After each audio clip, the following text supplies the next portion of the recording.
Dum da dum da dum da doo doo doo doo. What screen is it showing? Why is this always so bad?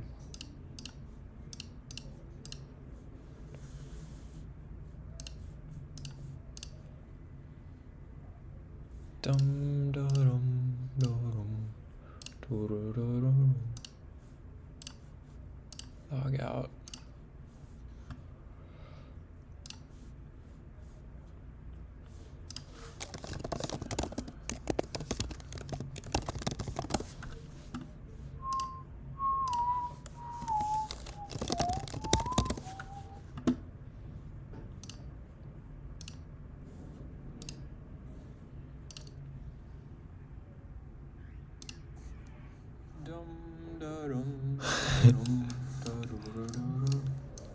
What screen is it showing?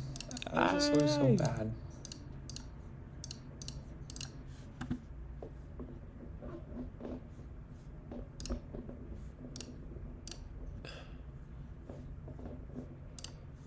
Okay.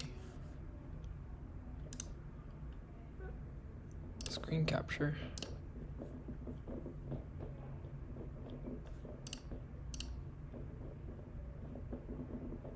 Well, that's cool. macOS OS screen capture always freezes. Why does this always happen? I need to disable mouse. Natural scroll. If your disk space is low, that would make sense because both of my computers that I've tried have low disk space. Ah, is this confidential? No, not really. Okay. Bum, ba-dum.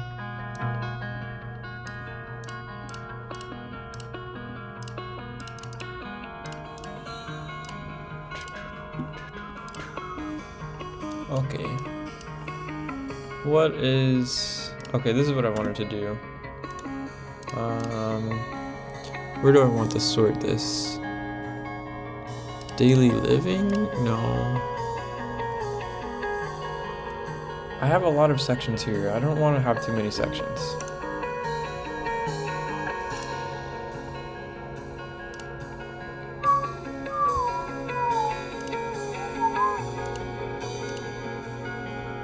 It's not a flow, a digital thought, not really. This can go.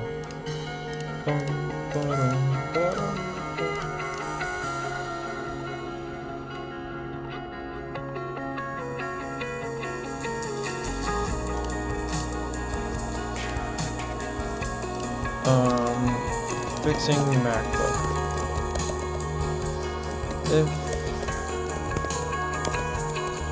If I repair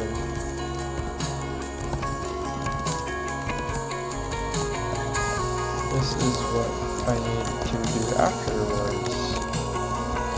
I need to do a fresh install. And afterwards, can I underline that? Does that work? Oh, nice.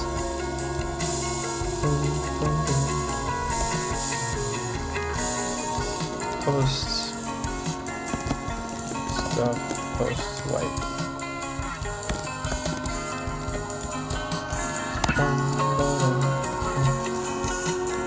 Install these things. Breakcasts, homebrew.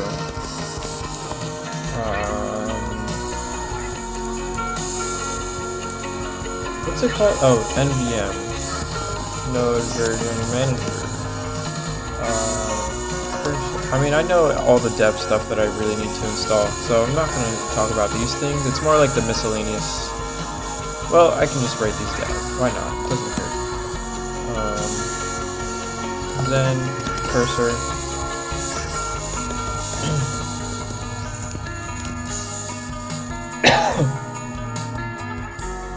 Quality of life improvements. Rectangle, red, quits, carabiner elements to fix my Windows keyboard, perhaps.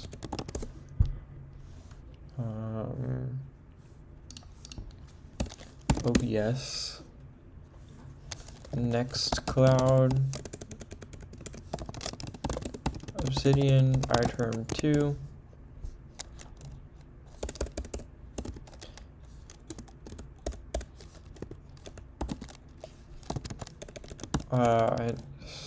What are all the things that I have with the update my RC from the Arch things? Ooh, doc and my dev Gmail. Bum ba-dum ba-dum ba-dum bum.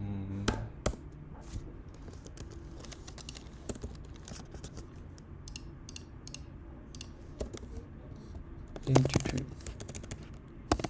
Is it this one? A2338 M1 or M2 chip?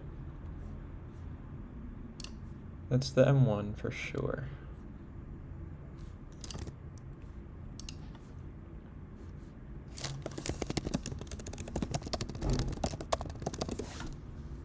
Oh, $50, low key. That's a good deal. Is it for parts? Yes, it is.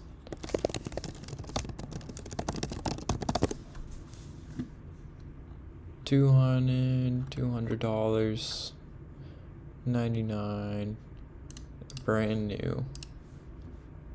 Pretty good feedback. Return policy does not accept returns. That's a nope. Free returns. Does this come with tools?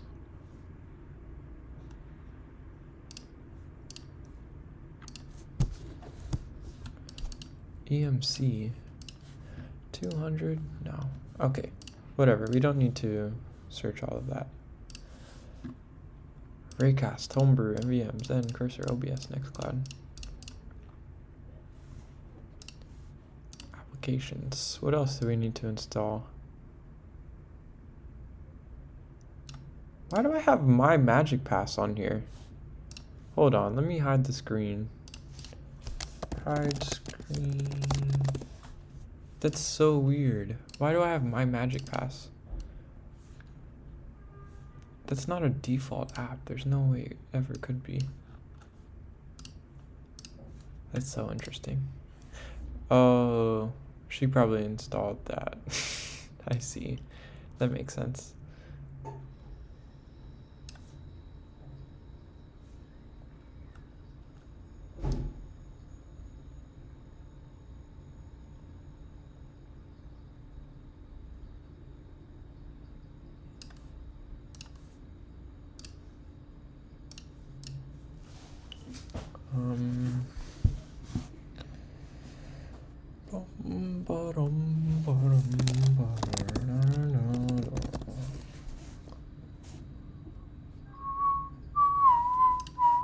I bet it's just called Spotify.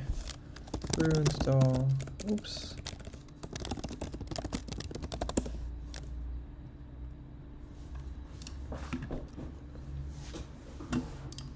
Give me my coins. Thank you.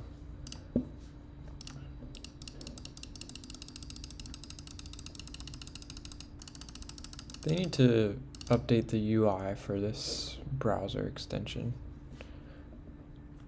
I'm not going to start that yet because I'm busy installing Spotify.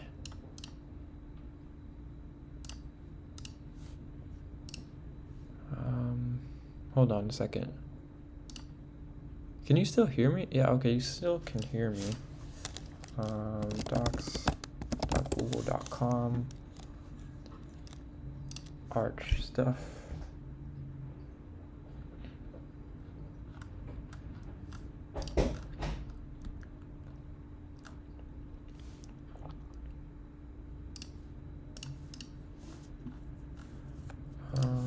Antidote. SSH.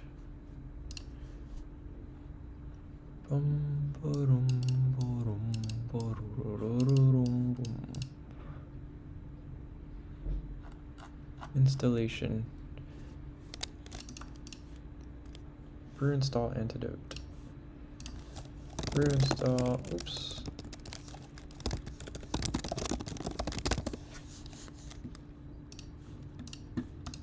CSHRC, antidote load, all of this.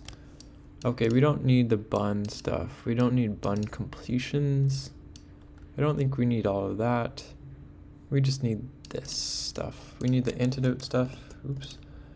And then we also need to, is this from Zoxide? Let's ask Claude. Is Zoxide the speediest auto jump command for ZSH right now? We should also ask Reddit, probably.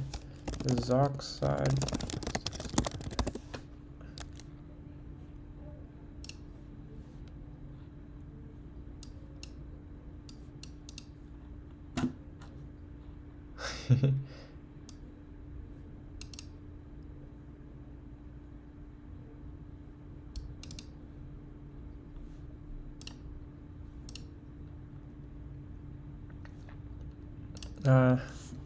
I'm sure Zoxide is fine. Installed in 4 easy steps. Mac OS, we need the binary. Brew install Zoxide. Set it up in your shell. This is probably like a ZSHRC thing. FZF. Fuzzy Finder, used by Zoxide. I should probably get this. Is this a GitHub? 70,000 stars. Updated yesterday. That's nice. I feel like everyone probably uses this. I can't believe I haven't used this. I'll probably try it out.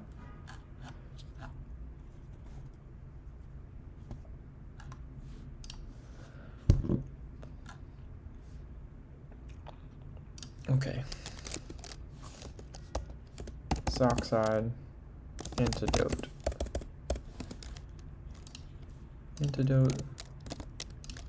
Zoxide,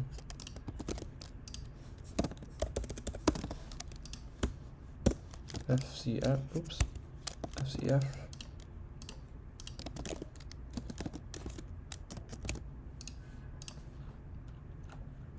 import your data. No, we don't need to do that.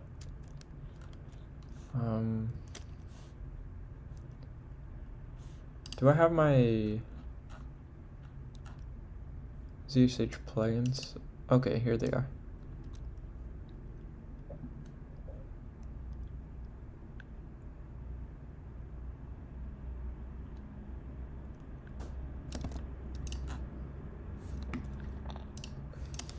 You know,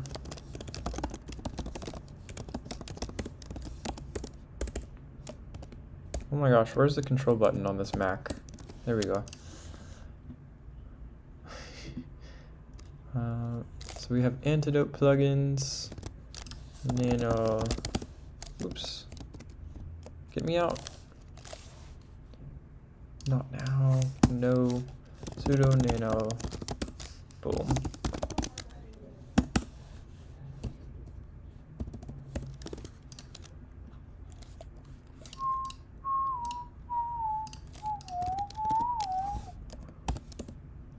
Oh my gosh. What? Don't ask again.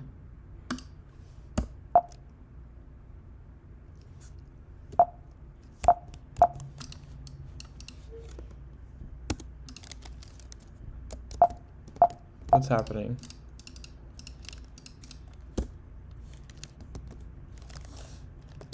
Cat. Oops. Nope. Nice. Okay. So I think if we restart, oh wait, let's add this alias.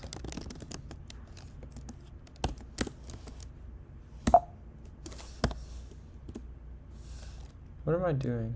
Okay, I need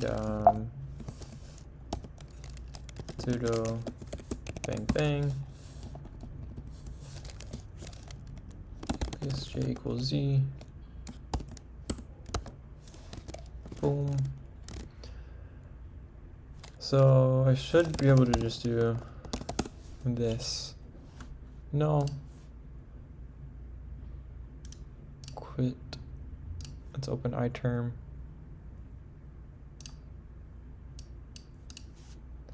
Is this in DSH? It is.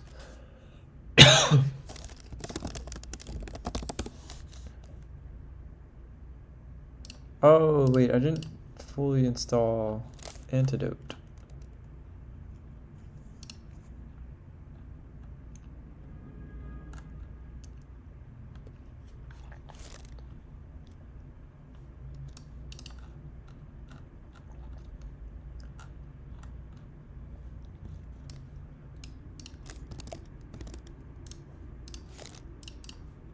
Let's just ask Claude. With Homebrew, what's the default path to Antidote install? ZSH Antidote plugin. We should also add Super Whisperer. Send Super Whisperer or Whisper alternative. Or open source Whisper.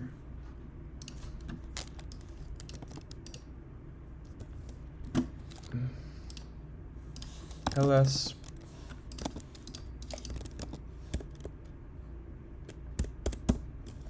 okay. Sudo nano cshrc, put in another password. Boom boom.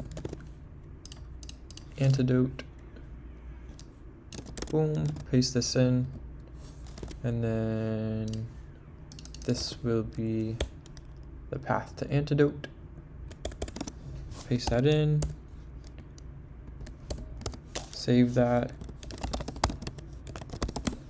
boom, boom, boom. Hopefully we have JetBrains mono patched, is that what it's called?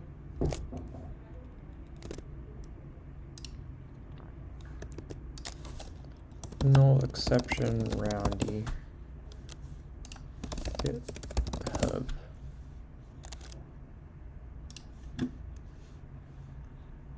We need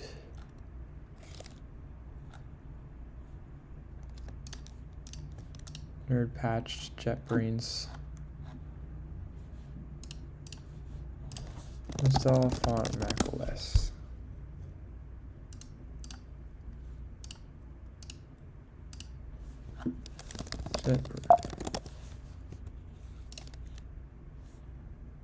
Damn, look at the difference in file sizes. 6 megabytes versus 124.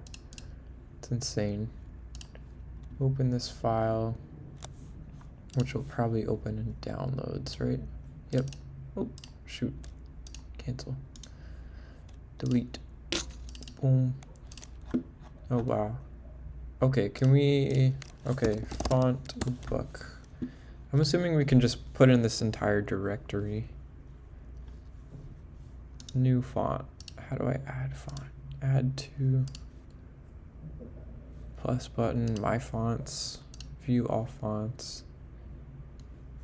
Where is the add font button?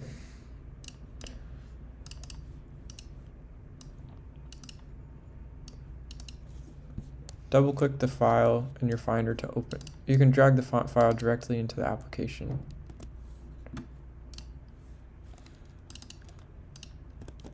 Do I need all of these for real?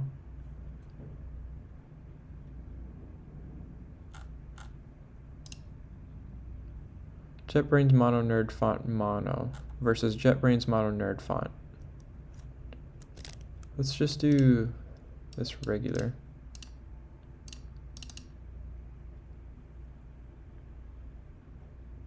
Install that. Is it installed? Yep.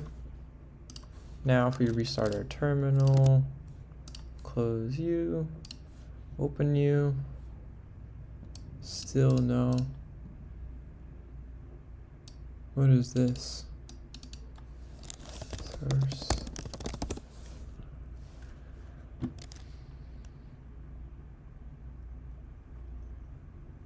What is this?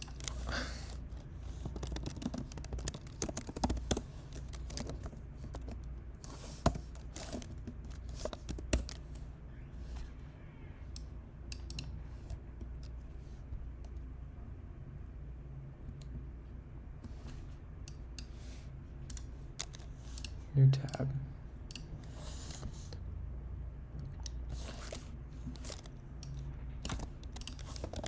Claude, here we come. Help me with this. I'm using antidote with these plugins.txt file. Oops.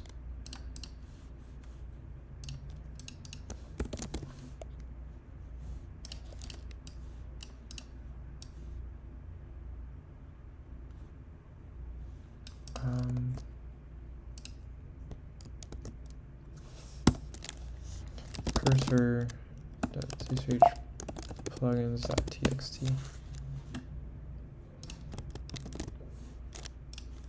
So far, it's feeling like the RAM is plenty good enough. I'm sure it's using swap. It's using 2.5 gigs of swap, which is actually kind of a lot, but that's fine. Things are working. I bet, like, if I go to localhost, is it still gonna load? My localhost? I know, it's kind of slow. We're really pushing it here. But yeah, it's working. Is it rendering the other page?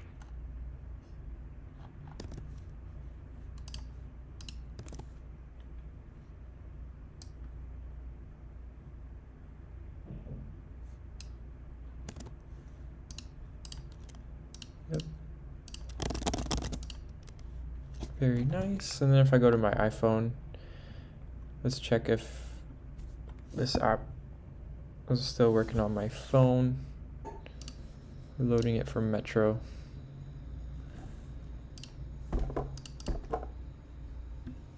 Still works. How much swap are we using? 3.5 gigs. Oh my gosh. How much swap is too much swap usage for a good program?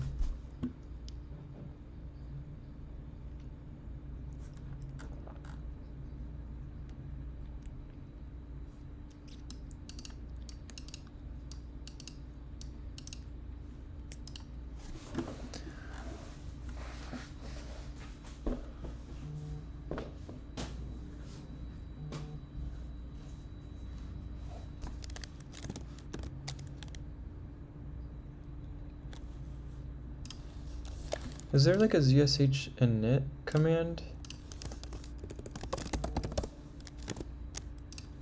How to run the zsh setup? That would usually happen if I were to install zsh from bash. Will that overwrite my zshrc?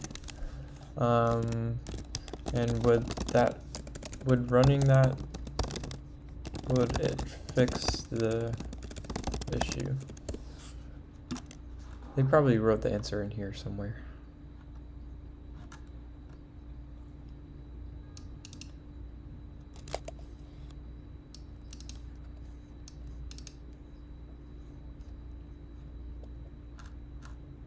Okay, let's just do this. Sudo nano, boom, put in the password.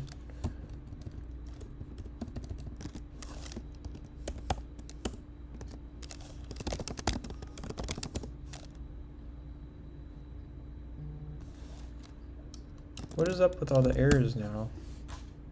This is black. Usually it's not this.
my goodness.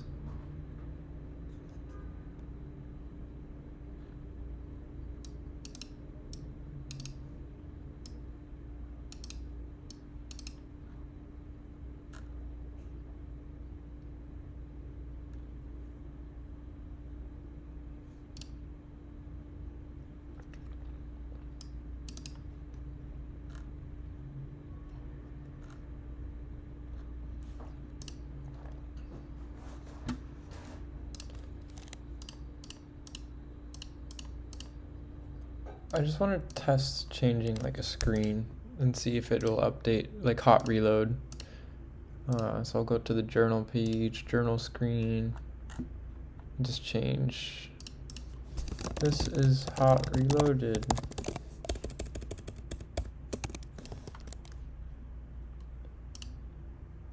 Do we have autosave on? We don't.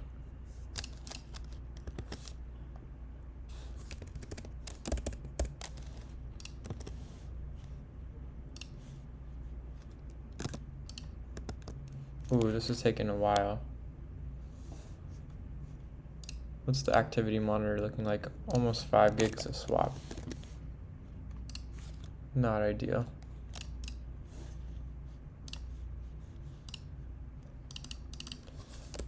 But if we do this now, will it be better? It reloads really quickly on the iPhone. What's taking up the most resources right now? Next.js, Zen browser, Node, which is probably like one of the dev servers.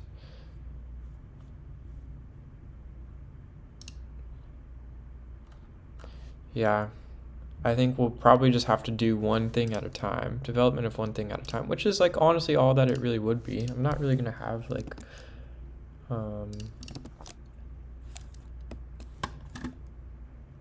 it's rare. I feel like I probably won't be having Next.js and Expo both running at the same time. Okay, we're at 90%, so we can actually unplug the charger. And let's just see. Okay, it's 11:52. Maybe we can code for another hour or so and check out the performance or the battery performance.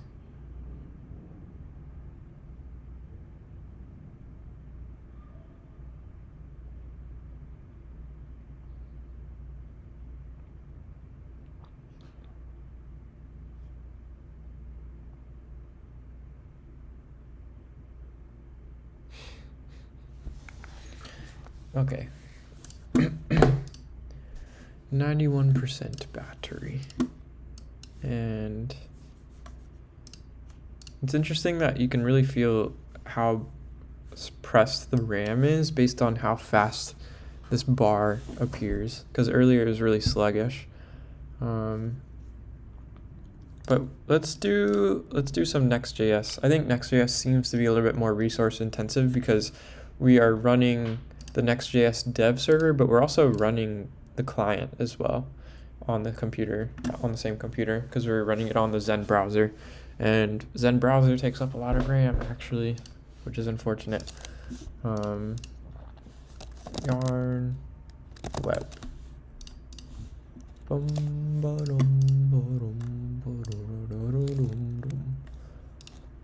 Open it in the local host, and let's just open like Tamagui docs, perhaps. We'll just have a bunch of stuff open. We're gonna hide that. Cursor, activity monitor.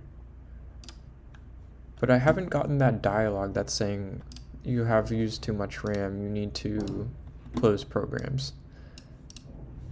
This is bothering me. I wish I had this set up properly. I usually never have this issue. Whoa, this is interesting. I kind of don't like it though.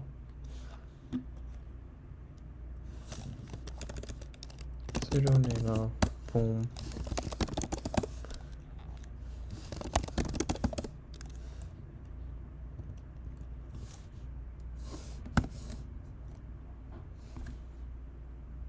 tell you what, docs.google. Let me hide the screen real quick. docs.google.com. Open up this Arch stuff thingy. What does the ZSHRC look like? We're just gonna copy this. I'm gonna copy all of that. Then we're just gonna paste all of it into here.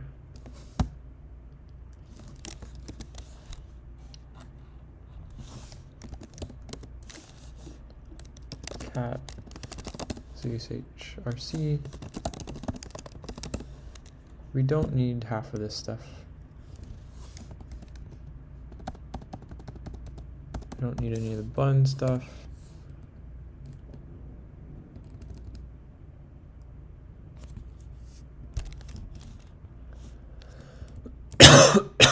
Excuse me.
Okay, I'm almost done configuring my dev environment, which is kind of a freaking waste because I'm gonna wipe the whole MacBook when I repair the screen, and I'll have to do this all again. But that's totally fine, because I'm gonna have to update everything. It's fine. But I've installed JetBrains Mono Nerd font and am using it in a theme. No exception, roundy. Let's drop this link to Claude. I put just one singular JetBrains Mono Nerd font TTF file into macOS, and I thought that would do the trick. Do I have to configure the fonts in iTerm too? Why isn't it showing? We also need to set up quick screen captures via Recast. iTerm settings, appearance, Windows tabs, boom, advanced.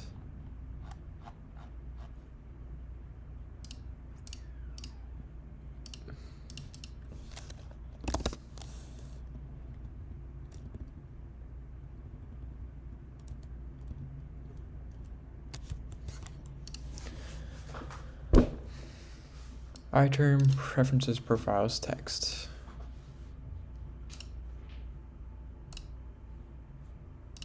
Profiles text. Font. JetBrains Mono Nerd font.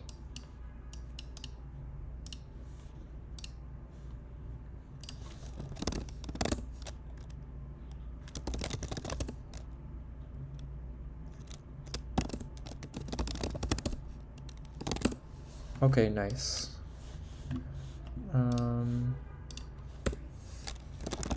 Install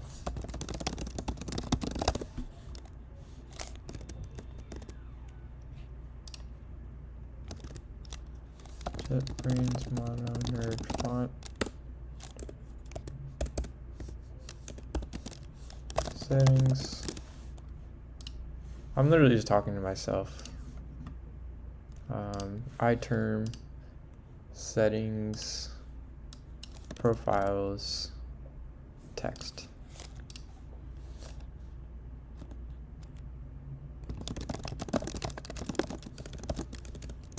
Change font to JetBrains Mono.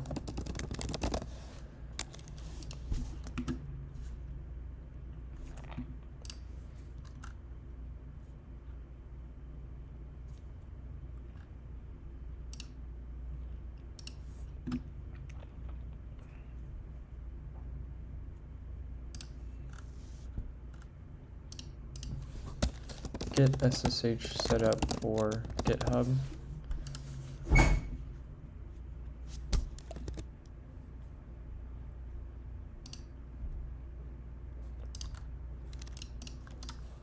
Good Lord.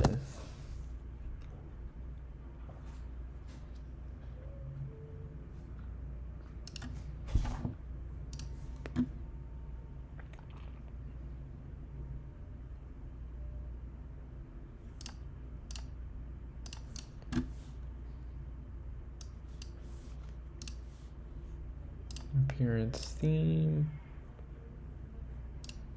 dark.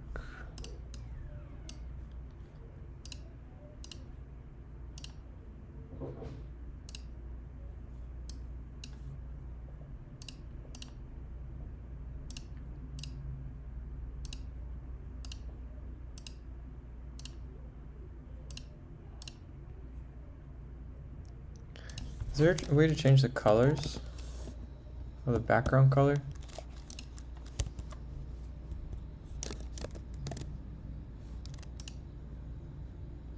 Setting, oh, that's incorrect. Settings, profiles, default, colors, color presets.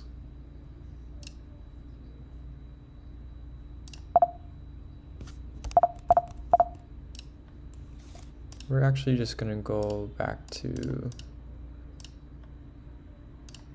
regular theme, and then we'll change this to like a, I think they have a nice blue. Well, let's go back to dark mode.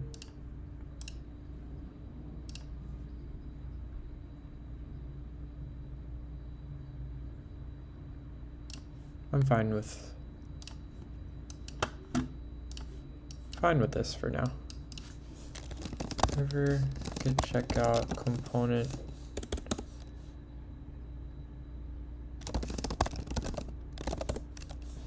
I don't love these colors, unfortunately. Because this should be a different color whenever it's registering as something like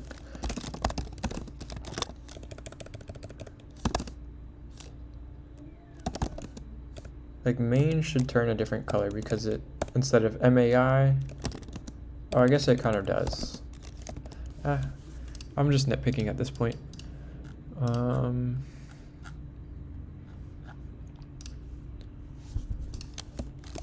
Also change the background color profiles too.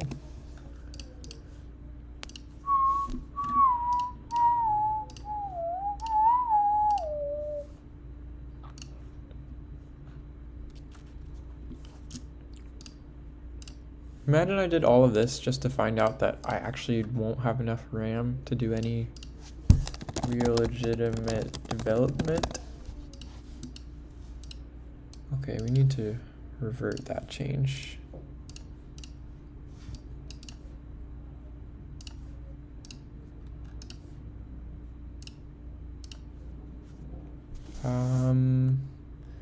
So at this point, I'll open a new tab and open up flows, river journal progression. Should probably move this file into river journal.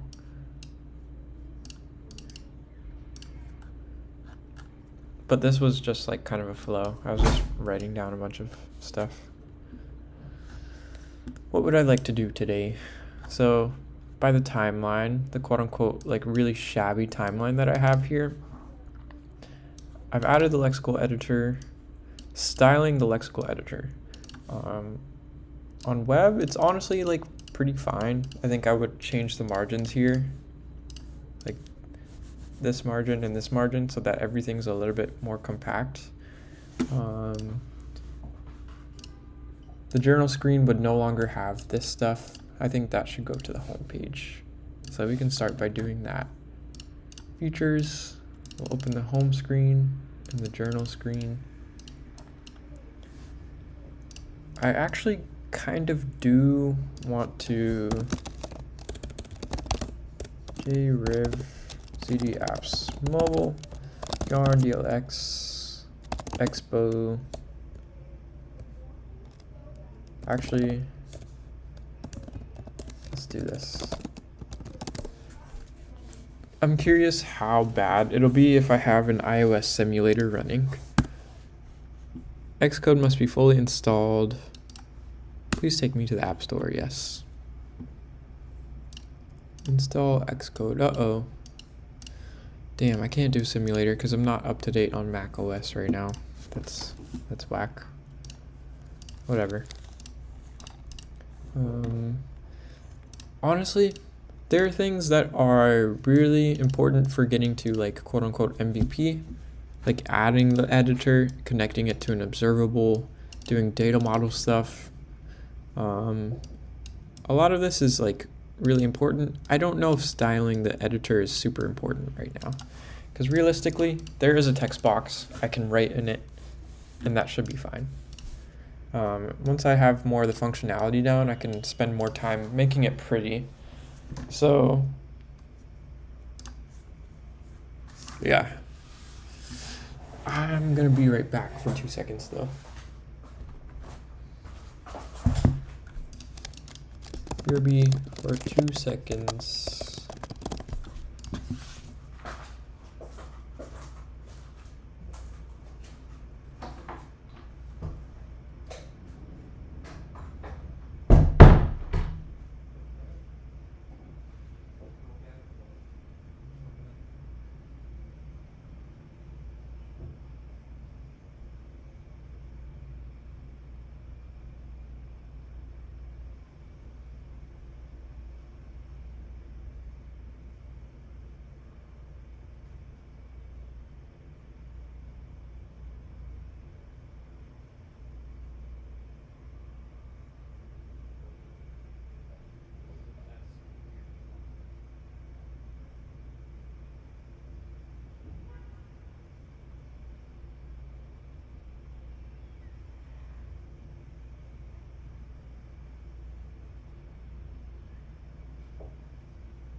I need a sweatshirt.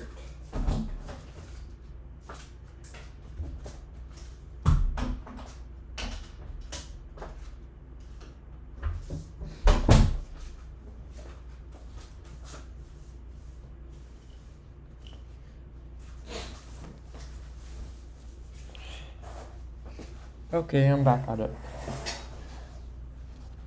I realized how loud the keyboard is on OBS, which is kind of crazy. Not sure what I can do about that. Claude. Let's ask Claude. Super Whisperer. Let's just download this. johndoe@gmail. You're not getting my email. Even though it's probably so easy to get my email. Unfortunately. Stop. Super Whisperer. Yes, please open. System settings.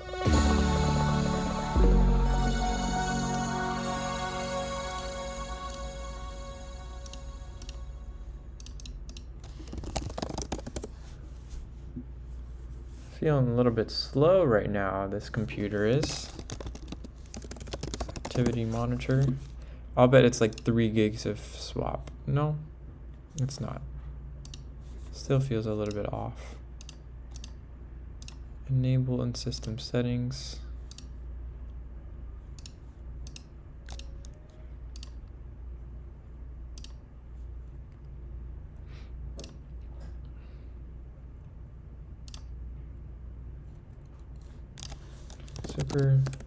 Super Whisperer safe.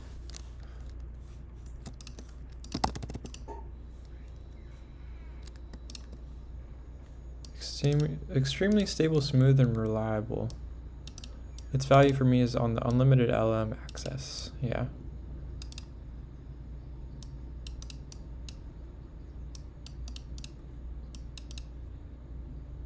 I mean, unlimited LLM access, we're running it locally, so like theoretically anything.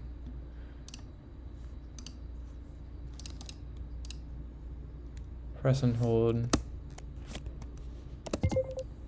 This is my first recording.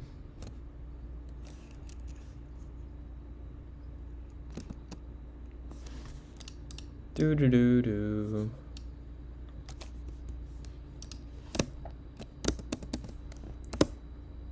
This is actually working pretty horribly. Okay.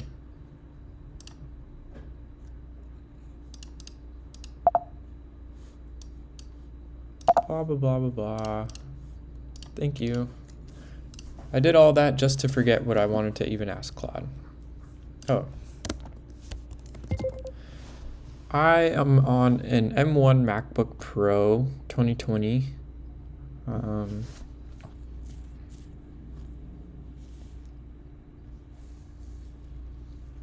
The keyboard is very loud when I'm trying to record things from the internal microphone. For example, if I'm streaming on OBS, it's very loud. It feels like I'm slamming on the keys. I was just wondering if there's any like quick, reliable solution to this. I have a feeling that there are a lot of AI software tools out there to try and minimize this, but I'm worried that that's going to distort my voice. I was just wondering if there's any quick solutions. Usually this would show like a percentage. Oh, here it is.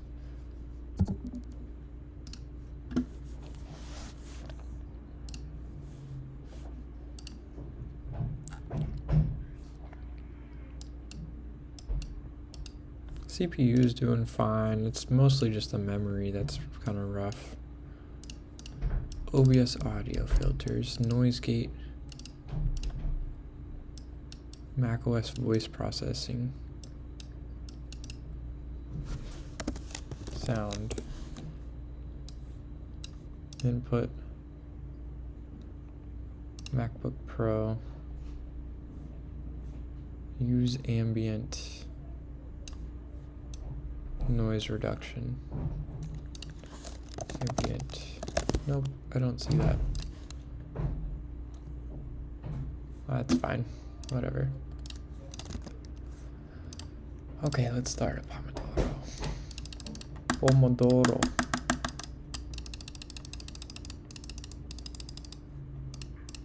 Boom. Okay, we're off. Off to the races. Hide, please. I don't like how this sits in my taskbar. We're gonna quit for now. Hide. Okay, so we are here. What's the current task? We want to move the theme switcher. We also want to get rid of this custom body font. This navigation is just very simple, just so I can, it was just a quick implementation so that I could navigate between pages because everything was sitting on one page for a while. So we're gonna move, let's see, the Y stack here has River Journal. This will be the home page. It has the button to go back to. Okay, I'm on the wrong screen. Let's position it that way. That's a little bit more intuitive. So we have the theme switcher and the editor. So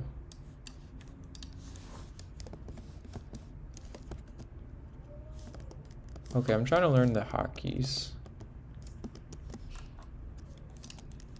Is this still on the clipboard? Yes. So I can do Control K. Command K. Let's just ask.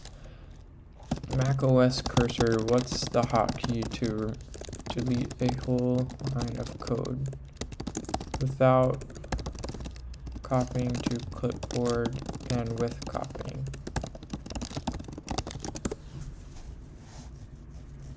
Command Shift K.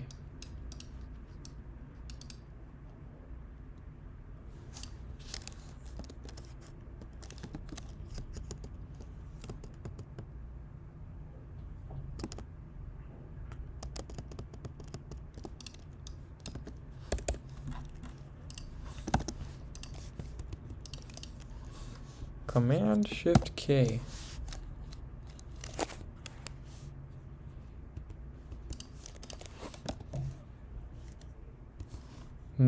Seems like there's some conflicting. Command Shift K. Settings, keyboard shortcuts. Command Shift K.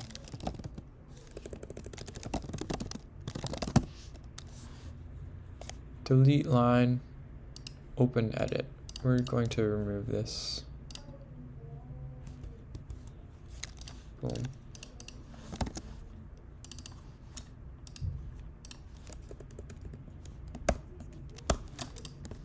Okay. Just learning some keybinds, that's all. Okay, let's refactor this text. Theme switcher, editor.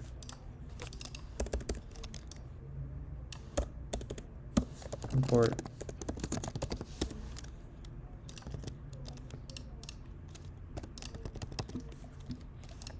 What does the home page look like now?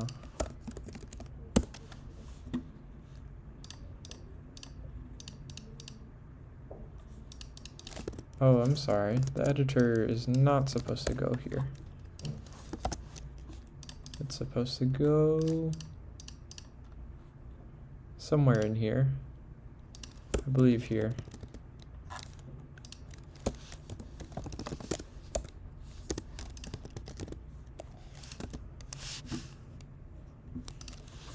Okay, so I would be typing here and would be engaging in flow and it would feel super nice. Yep. So obviously custom body file, this has to go.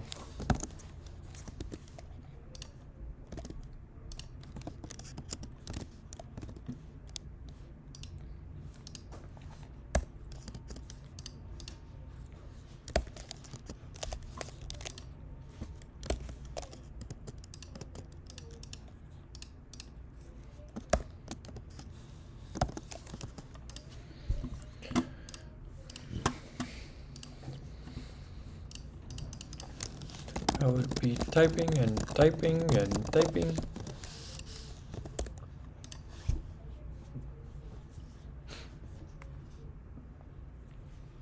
I need to charge my phone.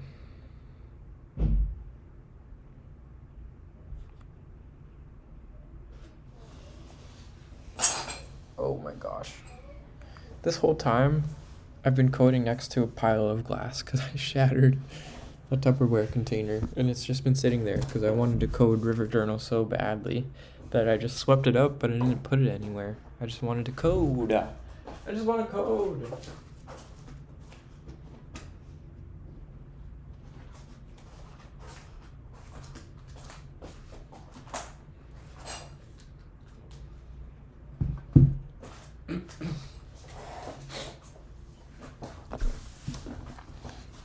Okay, so I want to code this, but I also want to make sure I'm not compromising my mobile styles. So to alleviate that, I should probably, let's actually open another tab of this. We'll have this one in full screen. We'll have this one. Okay, I found another thing I need to modify. Zen. Key binding. Command Shift E to collapse sidebar. Preferences. Excuse me. Keyboard shortcuts. Command Shift E. There we go.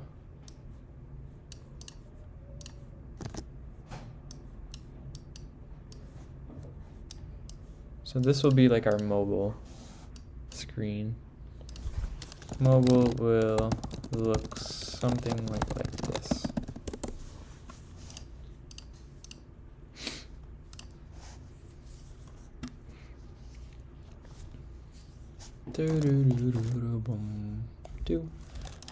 Another question for Claude, to which I'll open up Super Whisperer.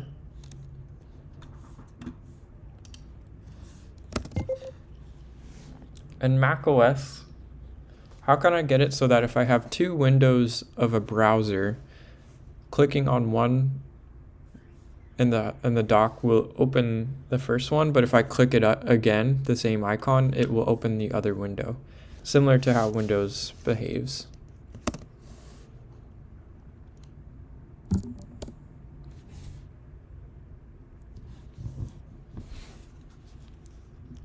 I don't like right-clicking keyboard shortcut.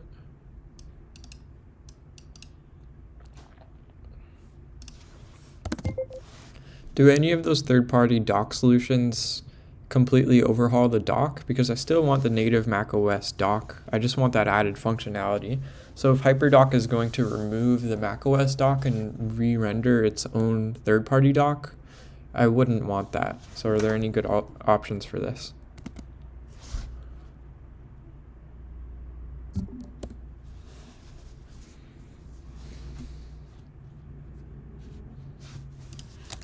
HyperDock. Looking for a HyperDock alternative. Why are they reading up on this?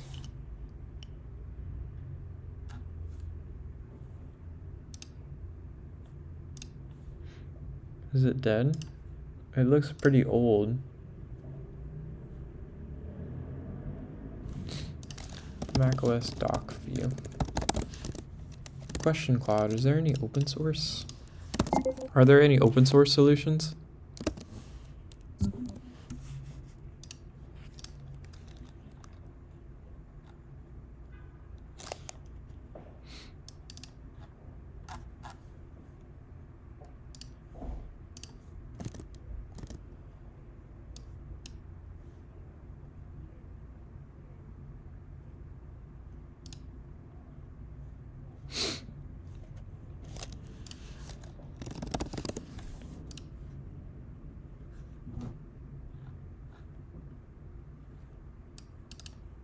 Dock previews and Alt Tab, Windows switcher.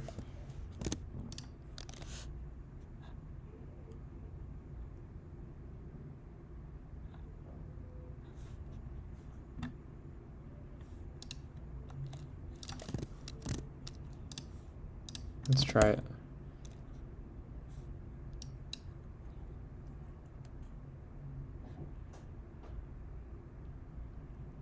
I'm really getting sidetracked here, which is unfortunate, but that's okay. It's only been 10 minutes. Okay. Great.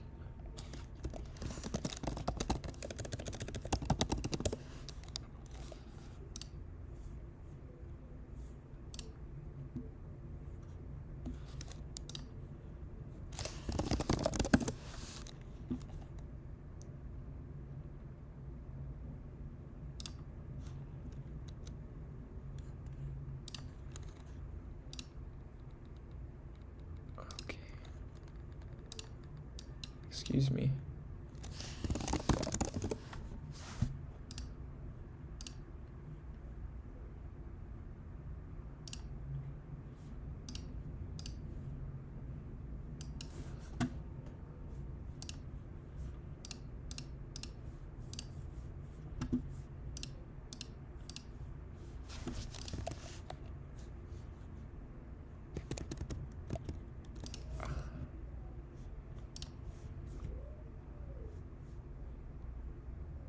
I kind of like this, but not too much.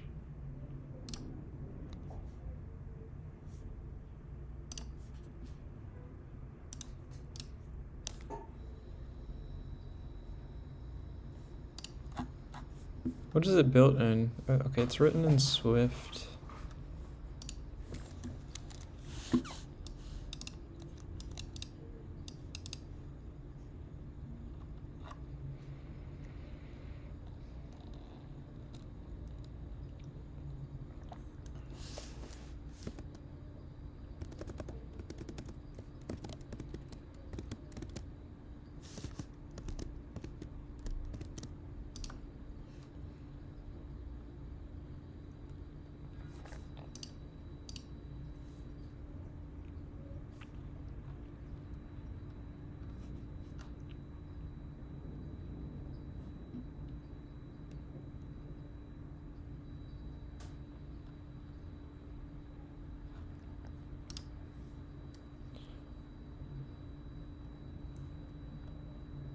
Keyboard shortcut is going to be Command.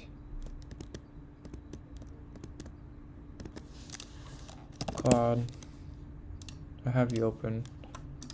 How to disable macOS default Alt Command Tab behavior in settings.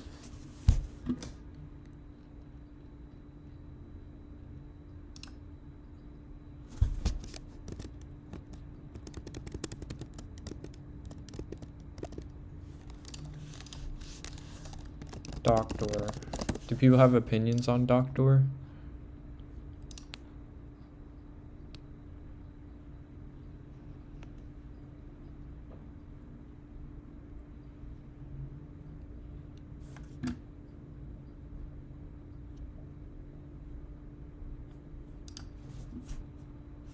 Okay, I'm happy with it. Ah, get out. Get out of my face. Doctor, Alt Tab, and Doc Previews.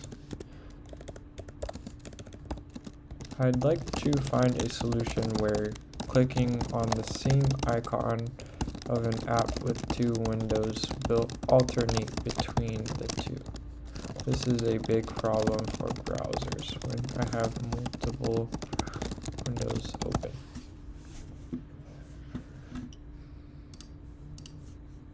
Is there a way to change the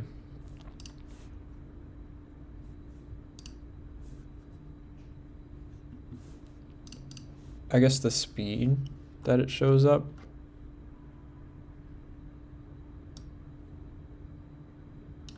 There's a snappy feel. It doesn't really feel snappy, to be honest. Feels kind of slow.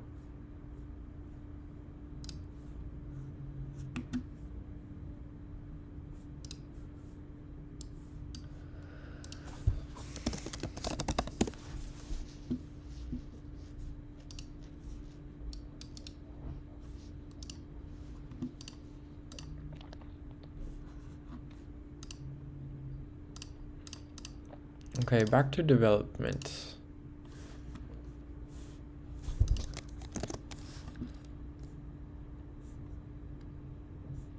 Ay, it's so slow.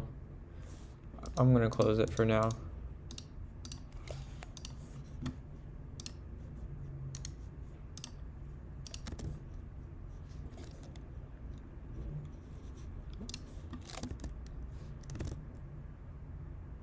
Hello?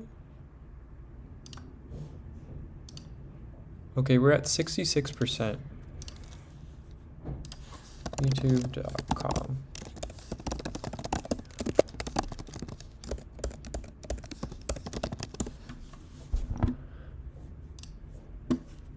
Which isn't the most ideal, actually, unfortunately.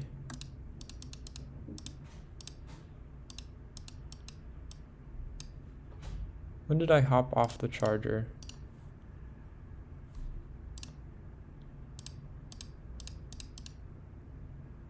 Around here. 91% at 11:52. I've lost almost 30% within an hour. But to be fair, I am doing a lot. 26% in less than an hour. Jeez, that's no bueno. I am putting a big workload on it, so let me just be fair.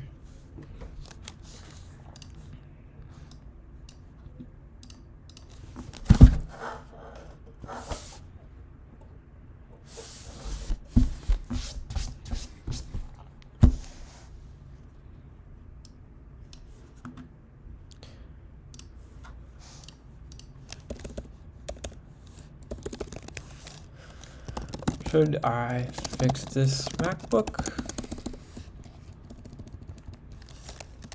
Pros and cons. Here we go. MacBook development environment means that I can do React Native development is much easier because I can have access to Xcode, etc. Unix environment by default. MacBook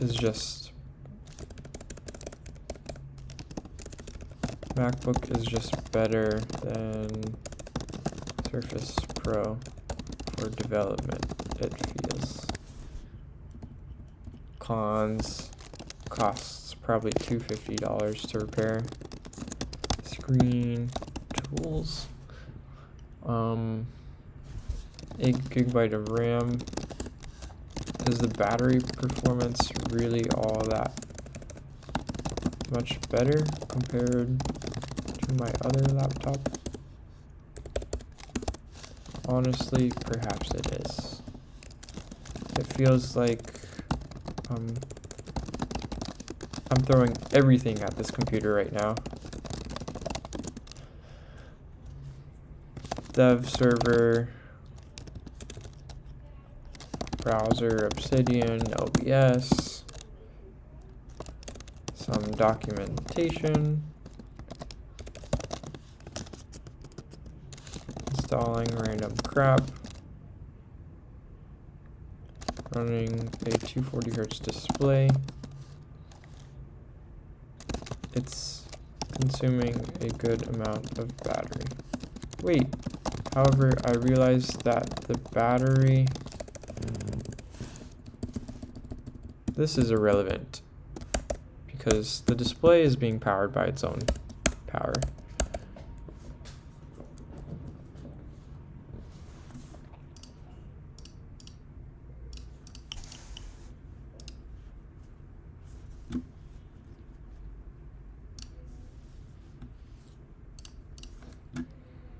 Let's just do some development.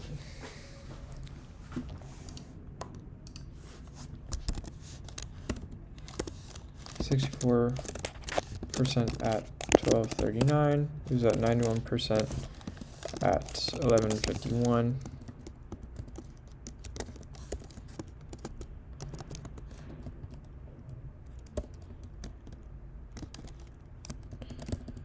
Oh, I'm so slow with macOS keybinds.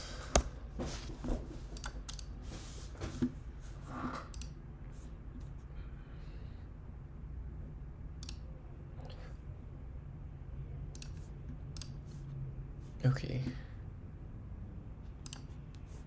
River journal.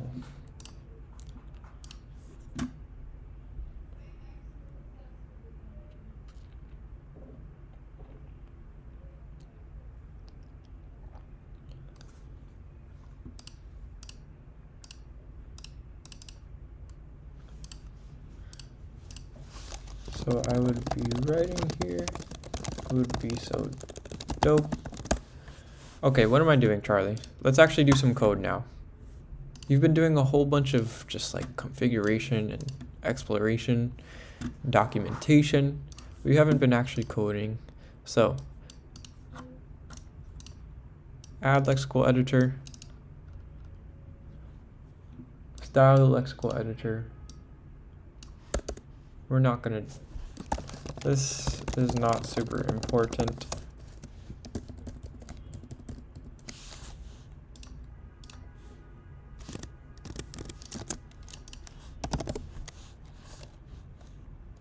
macOS how to open emoji picker. Control command space. Okay. Thank you so much. Orange.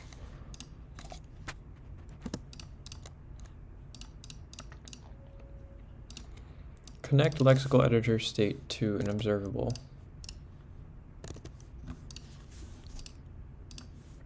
Damn, this thing is draining. Draining.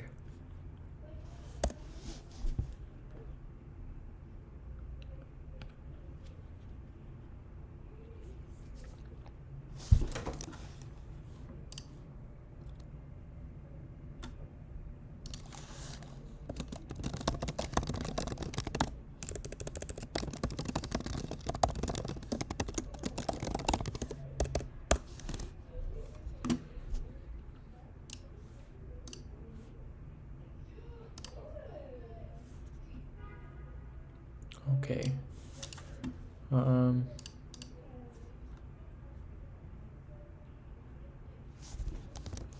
So let's do an audit of what the journal state looks like. So we'll go to state, journal, index, store. This is just an export of everything. Journal status.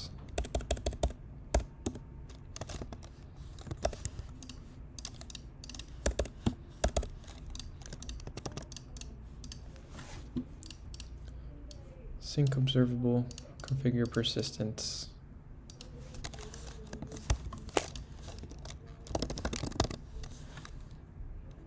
We have this all set up in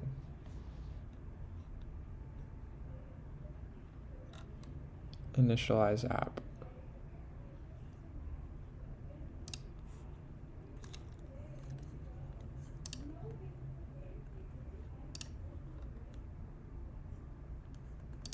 So we don't need this. We don't need this either.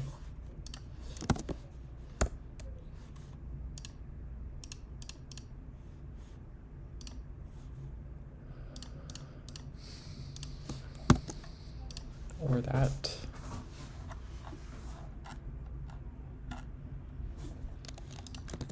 Test basic persistence. We don't need that. I just need to read everything that I have in here. Okay, so export const journal. We're creating an observable with the journal state, which is going to be in the types here. Journal state will have the current entry, all of the entries, the last time the journal was updated, current flow session, current flow content. I don't know if I like this current flow thing.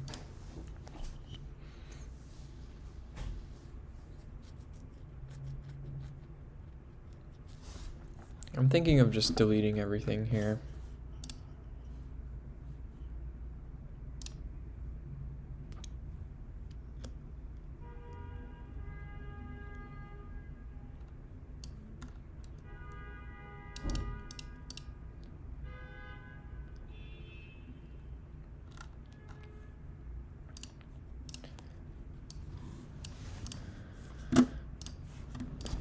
Excalidraw.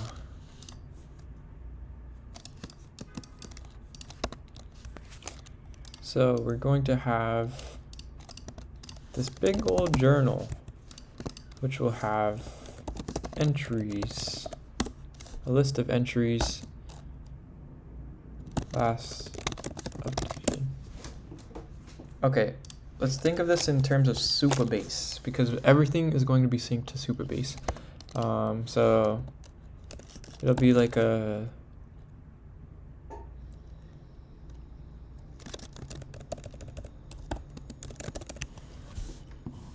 I need help brainstorming this.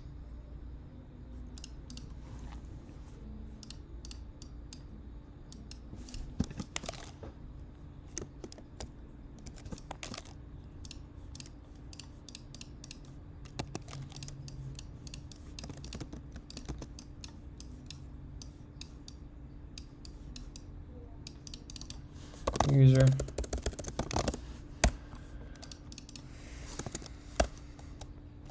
Flow.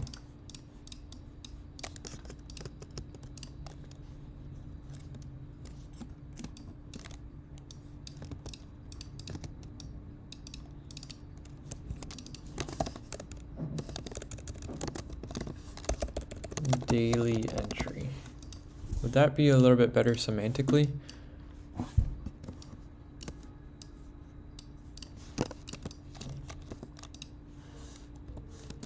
User ID. UID. I would like if this text was a little bit bigger.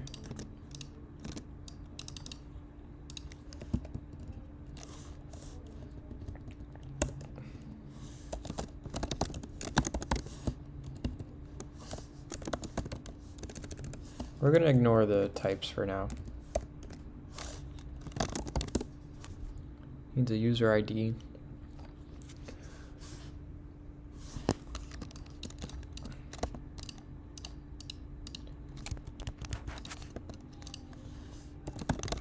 Oops. Last updated. Computed? From date. I think that can be computed.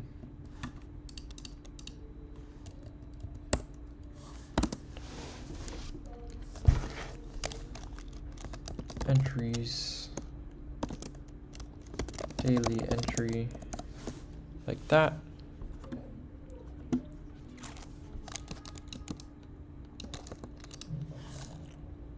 Flow ID, content created at last modified.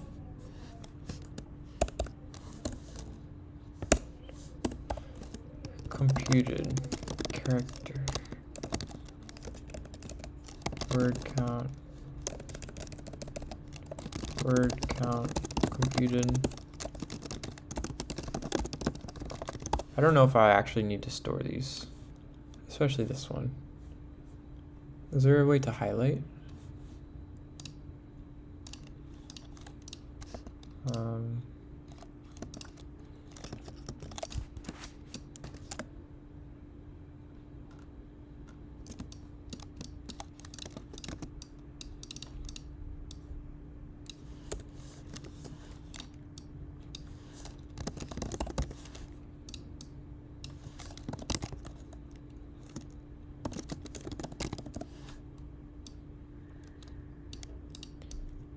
Date.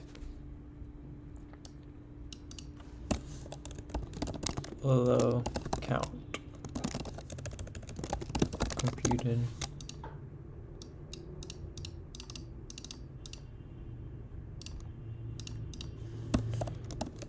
goal reach, which would be computed.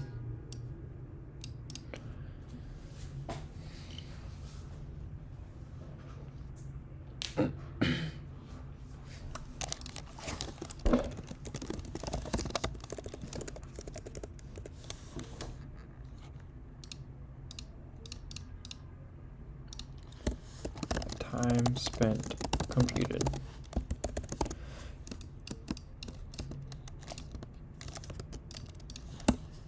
Time spent computed. How would time spent be computed? It would be created at minus last modified? No.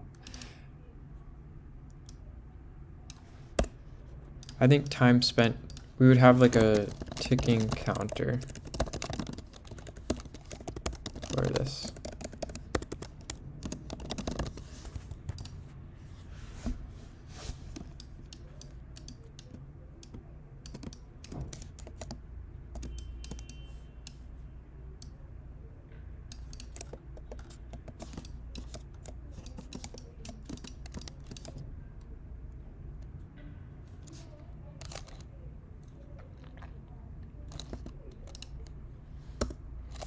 Each user is only going to have one journal ID or journal.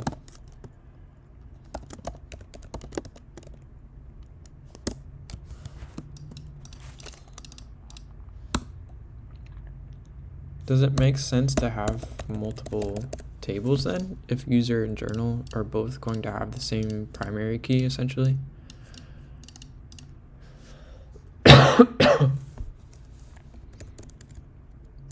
I'm thinking it's just like entries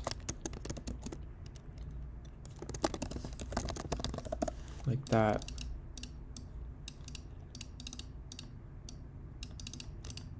Maybe like a last seen. A bunch of statistics. A bunch of statistics like total words, days logged on,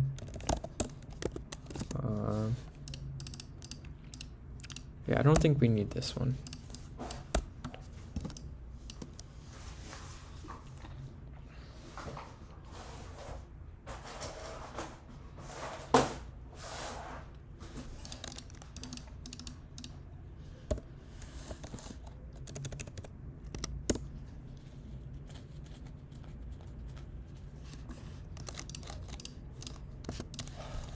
Things to consider. Do we want an is active Boolean in the flow entity?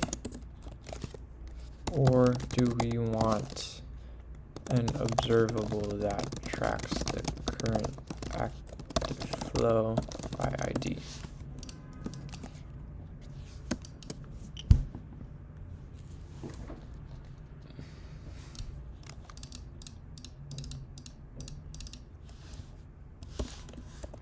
What's the most optimal way to handle computed fields? We won't store them.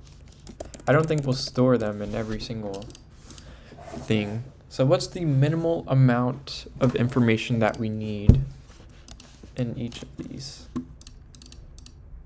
Word count, we don't need. Character count we don't need, that's computed.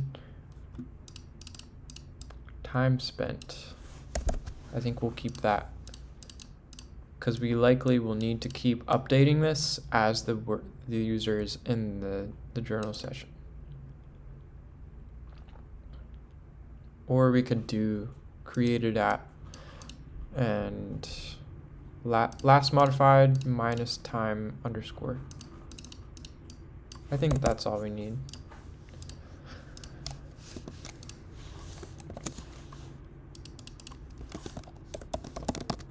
Time spent by subtracting last modified.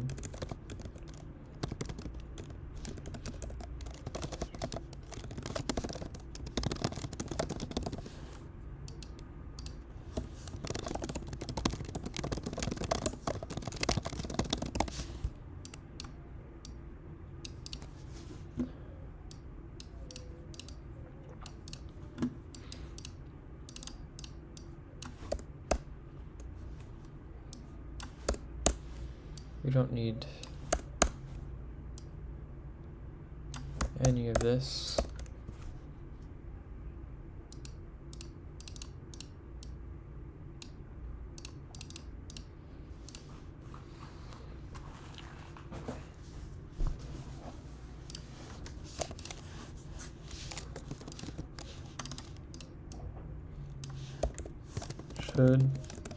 Should restore goal reached even though it's computed?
Do we need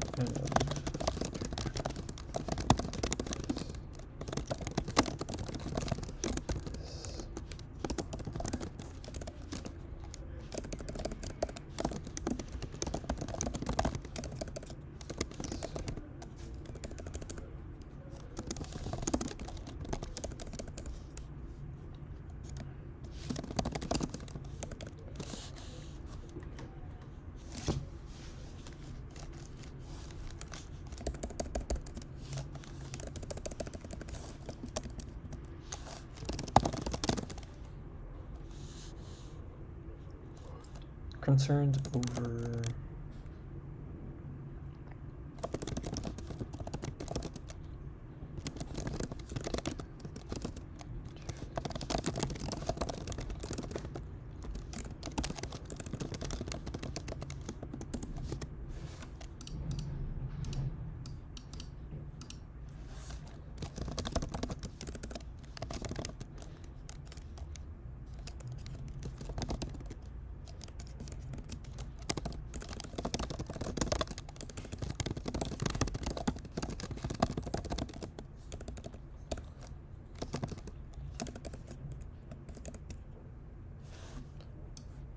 I don't know how I'm going to handle all that, but we'll get there.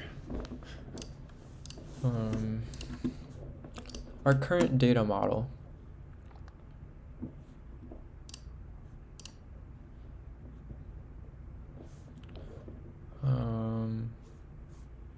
Hold on.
Content word count.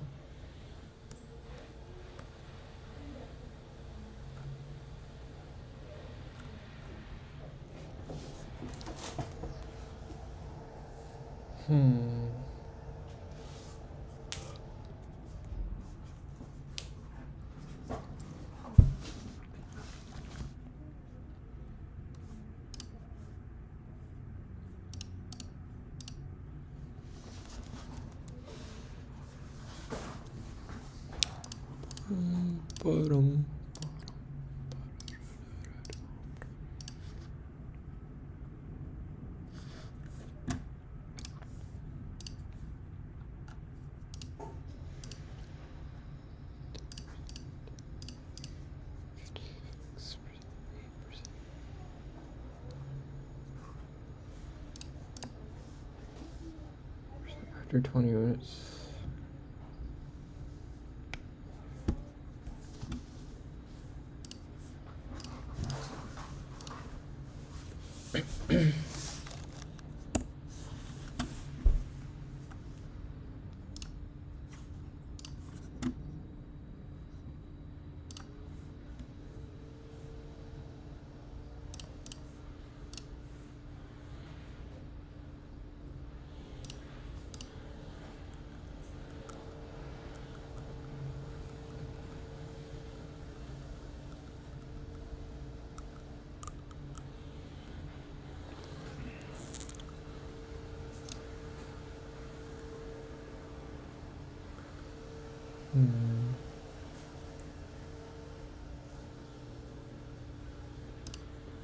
View.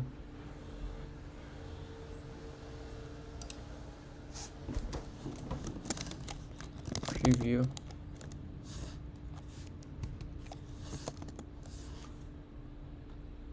I don't know, so I had this from before. 3-table structure with UIDs. It has the user who has an ID.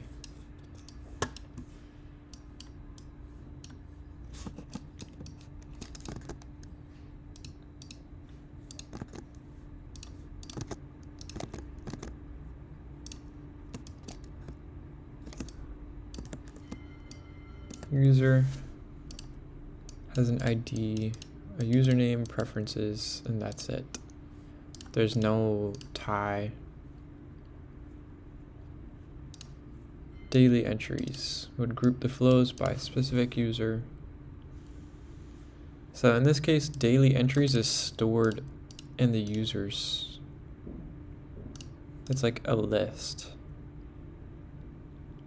Is that normalized though? Daily entry, if we were to convert this, it would be daily entries. This would be an entry ID, it would have a user ID as well.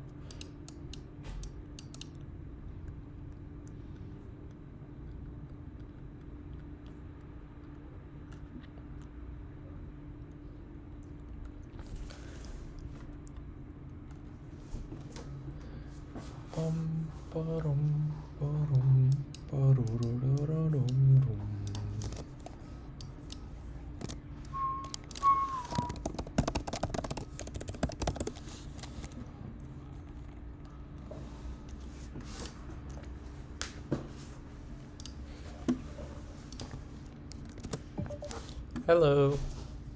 After you've read the Legend State docs that I've provided to you, I need your help in brainstorming a schema for my application, and I want to make sure that I'm aligned with Legend State management principles, but also with Supabase, Postgres, table organization, and essentially I'm writing a journaling application.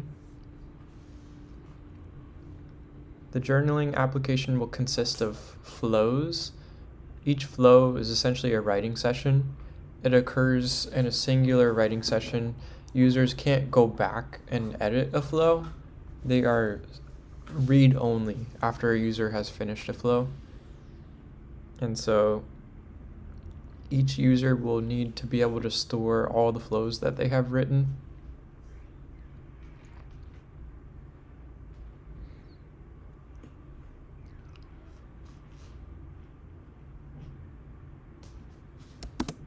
What else do I need to talk about?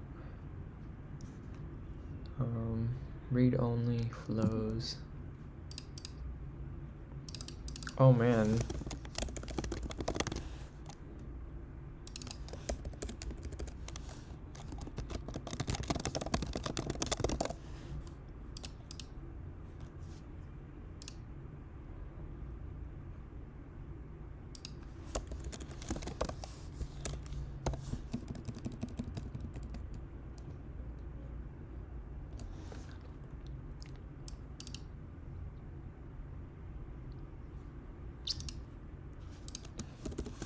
Please help me think through.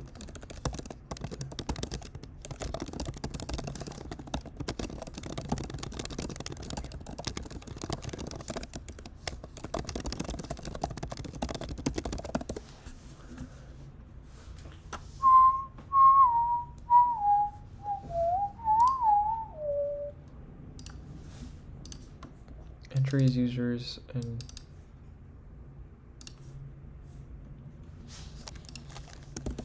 each user will only have one journal.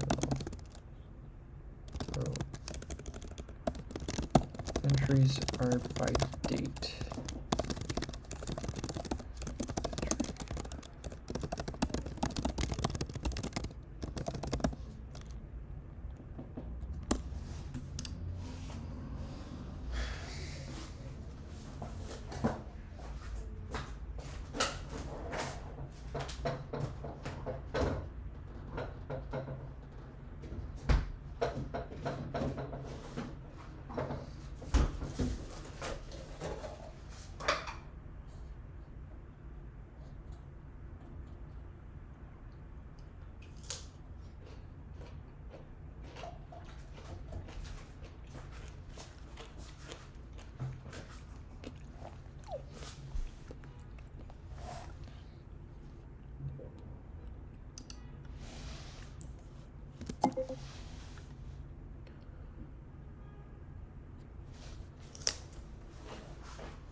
An entry might have a small amount of additional metadata.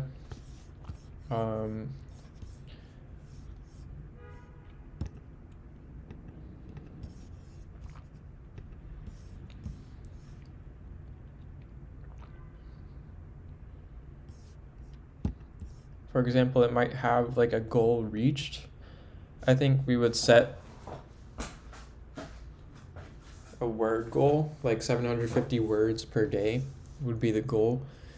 And we could determine if the goal was reached for that day's entry. However, I realize this would be a computed value, so I'm wondering if it makes sense to store it in like persistence or not.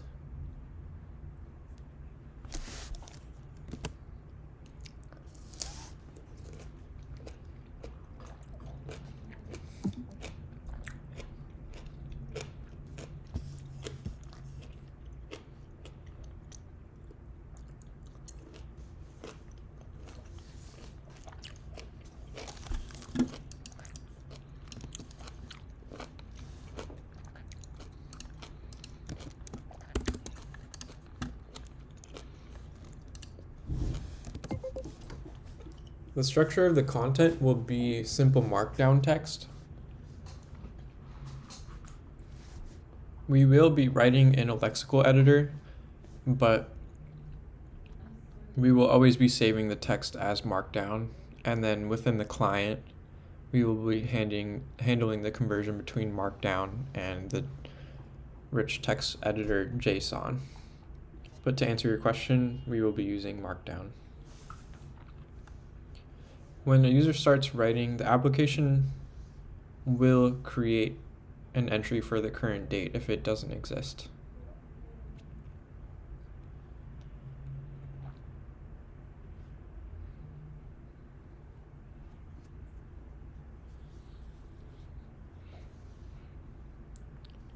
Features, we could add tagging.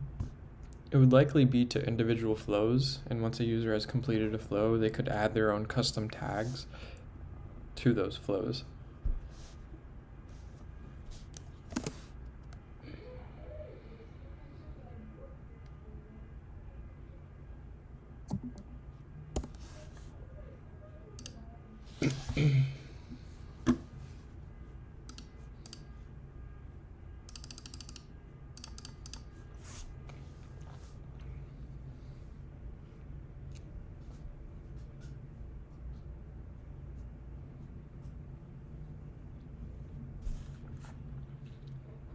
Do not persist the value in the database. You should compute it on the fly, both in your client-side state and if needed on the back end. Single source of the truth is the word count. Agreed. Legend state is built for this. Managing derived computer state efficiently. We can create a computed observable that automatically recalculates when its dependencies, the flows for that day, change. Computed function is lazy and only reevaluates when. Okay.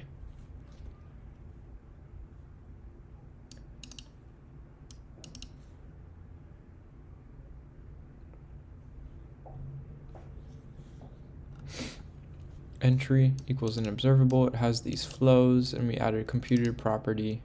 But would that be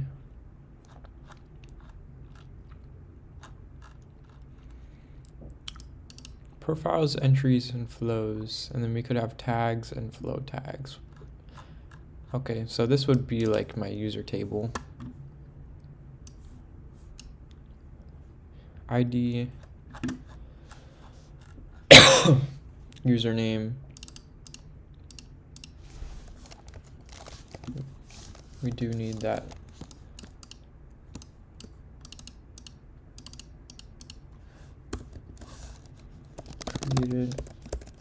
Created at, and last seen entries table. This table represents a single day in the user's journal. It acts as a container for all the flows that happened on that specific date. User ID created at last seen. Okay, so the entries would have an ID, the user ID, the date.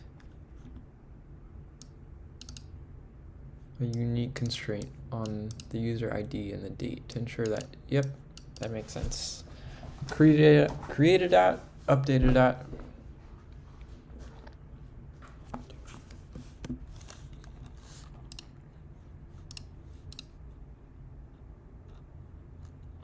And then the flows.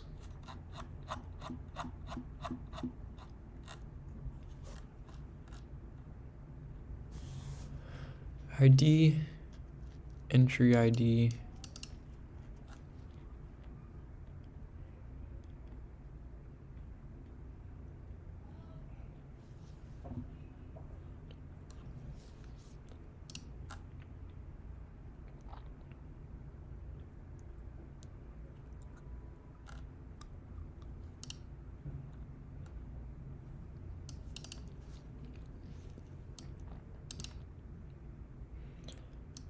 word count, calculated, created at, completed at.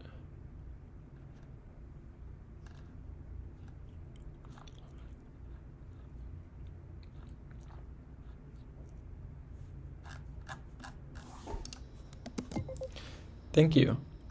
Some further clarification. I wanted to ask that if I am storing a computed property directly into the observable, will that property still get persisted along with the other properties in the observable? Or would I have to create a separate observable that tracks the other observables that are persisted, but this one would not be persisted? And separately, I wanted to ask your opinions on the differences and the pros and cons of a separate data model where we still have the profiles table and we still have, well, we would have the profiles table. However, the other two tables that we have are daily entry and flow. Notice those are both singular. And so the way that this works is under the daily entry, we have a property called flows, which is a list of the flow object. And then similarly for each person in the profile tab or entity, we have a list called entries the property is called entries, and the value of that property is a list of daily entry. I'll paste a screenshot to help illuminate it.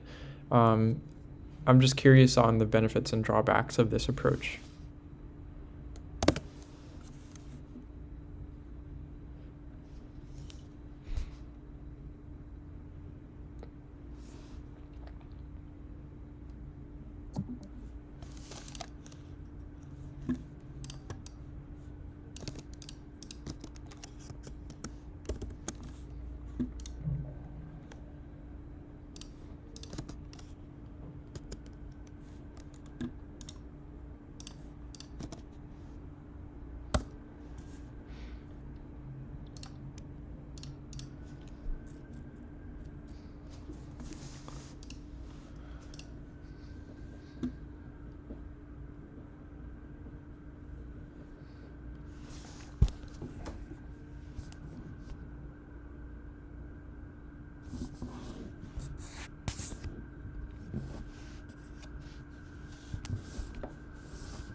You do not need a separate observable.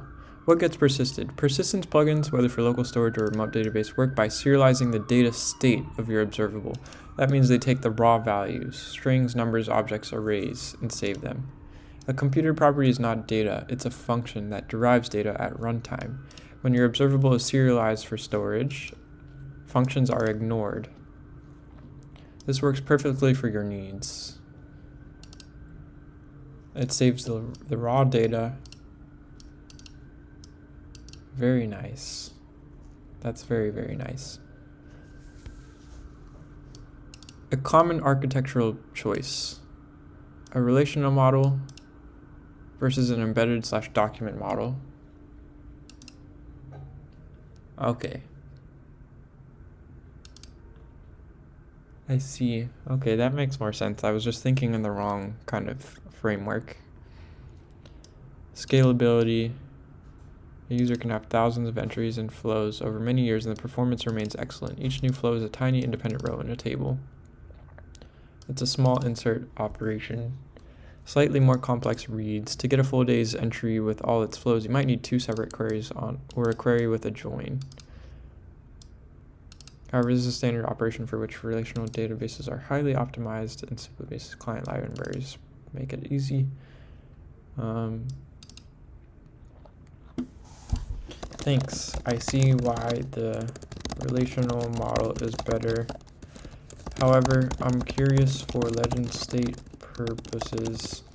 Will it be more difficult to gather all the data, to gather all the read operations, like getting all the flows in a day, for example, for a user, for example, because I plan on having this app work local first and be able to operate signed out. So the Supabase is just a plus for having optional sync. We still need to be able to aggregate all that data locally within legend state, or we will be persisting locally though. So I'm wondering if it makes more sense to have the local databases handle these operations. Perhaps Expo SQLite for mobile and IndexedDB on web. Let me know your thoughts. I think legend state would be a lot easier for me though, instead of relying on those other APIs on a platform specific level.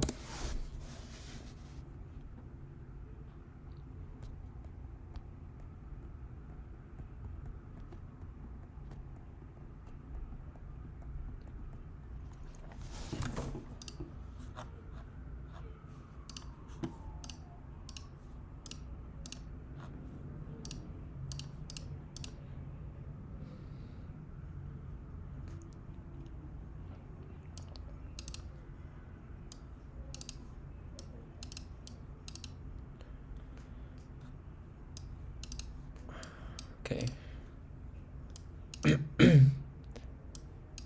No, it will not be more difficult. A normalized relational model is best for storage and scalable syncing. Application state layer. A denormalized nested model is often best for UI components as it's easier to pass around an entry object that already contains its flows. It's the bridge between these two layers. Your preference is correct to use legend state, not the raw APIs. Unified reactive API for your application state. You write your code once against legend state and it works everywhere. Perfect. Define your ideal in-memory state shape. We will stick with the nested shape for your store because it's what your UI components want to consume.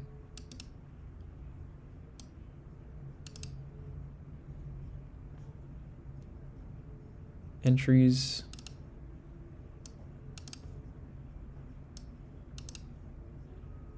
You will configure legend state to persist entries and flow observables as separate tables or key value stores in your local database.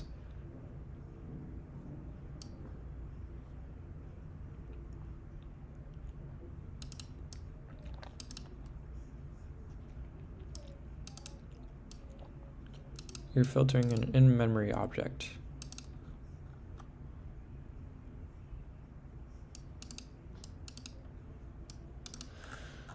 Okay, I'm not sure how this will work. We will stick with a nested shape for your store observable because it's what your UI components will want to consume. The store will have entries and flows.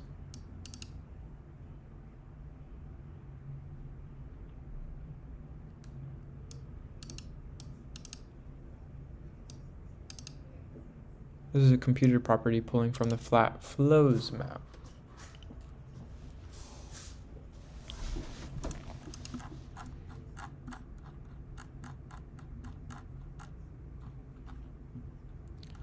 Profiles, entries, and flows.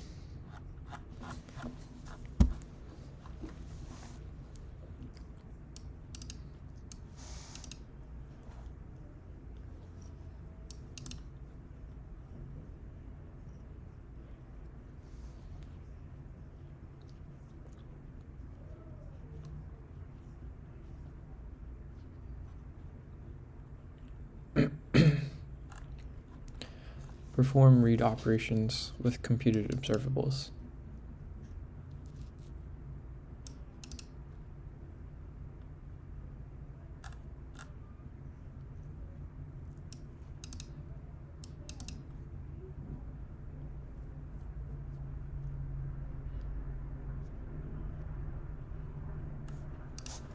Great. Now please paint me the base data schema separately. Paint me the legend state store schema that will allow for the in-memory pulls like that. I just need everything displayed to me to see how it all connects.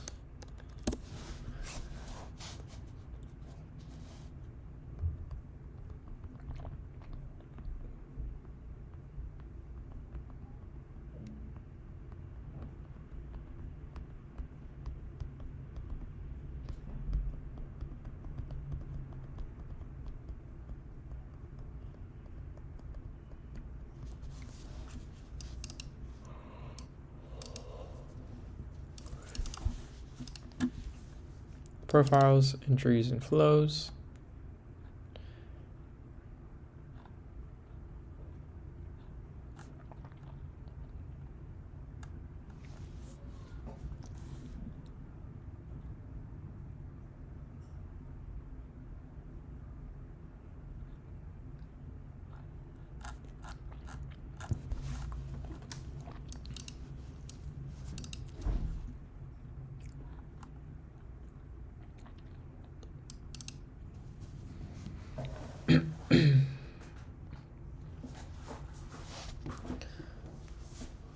Tag flow.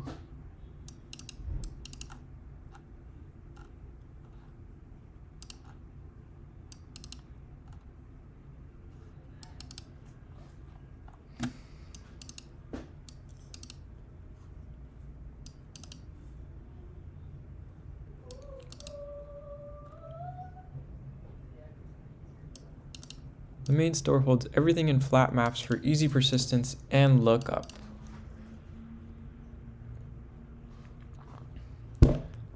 We have the entries, the flows, the tags.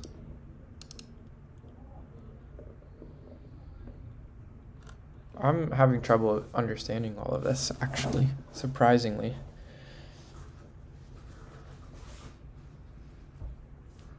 Application state versus, like, persistence.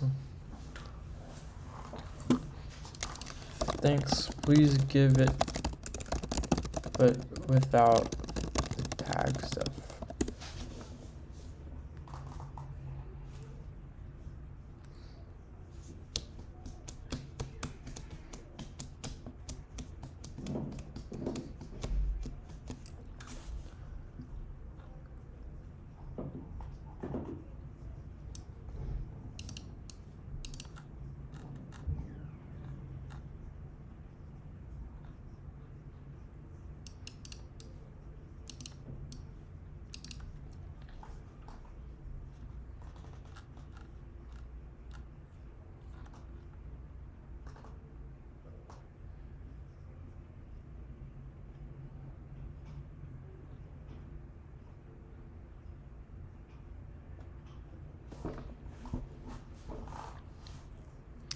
Okay, so this is like an entity type. So is this.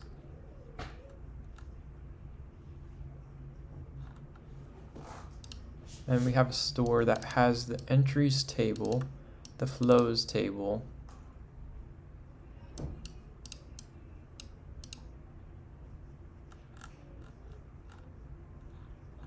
what about the profile? Oh, the current user would be the quote-unquote profile.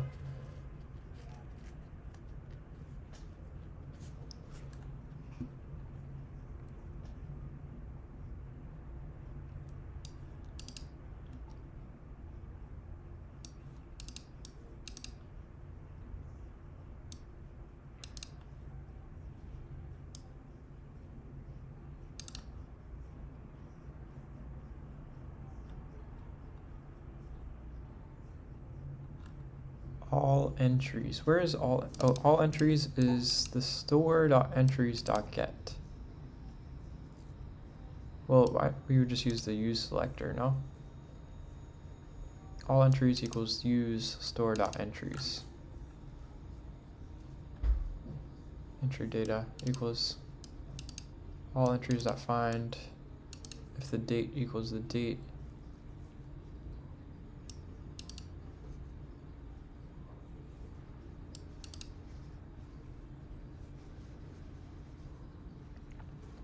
Okay, I see how this is working.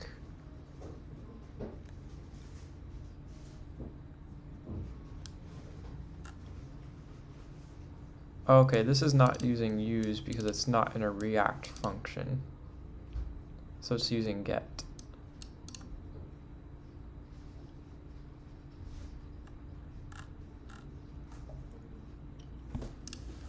Got it. I see how in the store observable we have the entries and flows proper.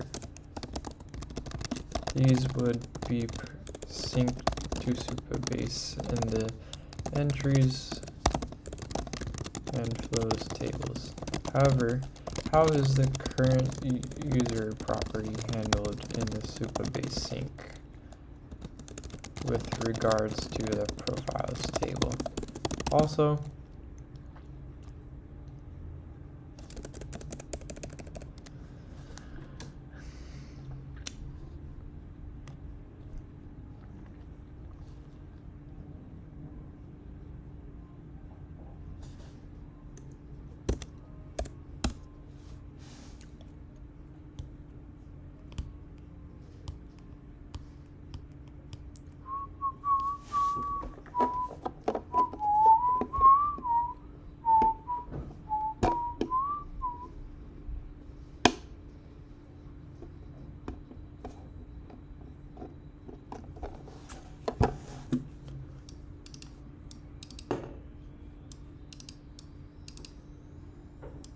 this sync will be targeted to fetch and update only the single row in the profiles table that matches.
App loads and user authenticates. The application starts and you listen for Supabase authentication events. When the user signs in or their session is restored, Supabase provides their unique user ID. Once you have the user's ID, You want to configure it and activate a sync observable on the current user property.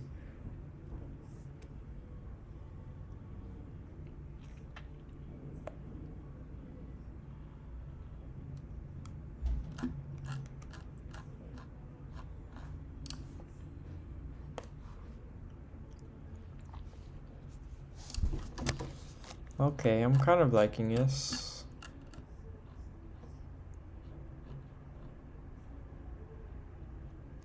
Flow, entry, and a global store.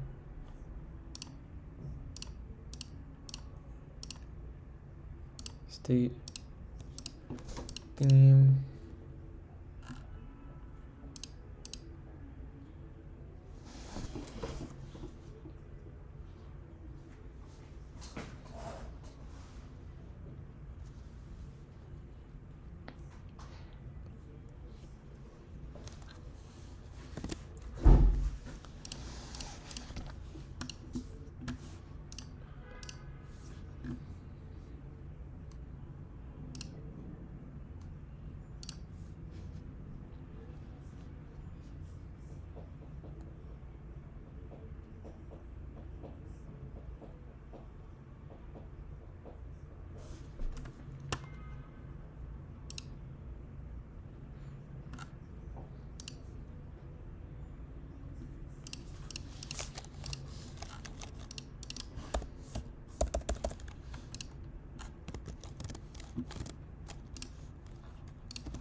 Centralized store, use of batch, persistence loading, separation of active state. Data structure is embedded, not relational.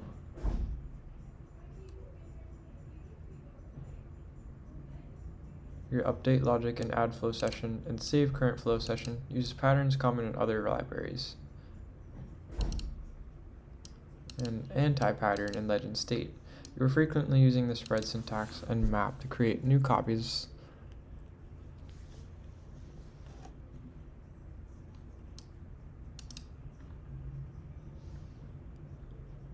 Yeah.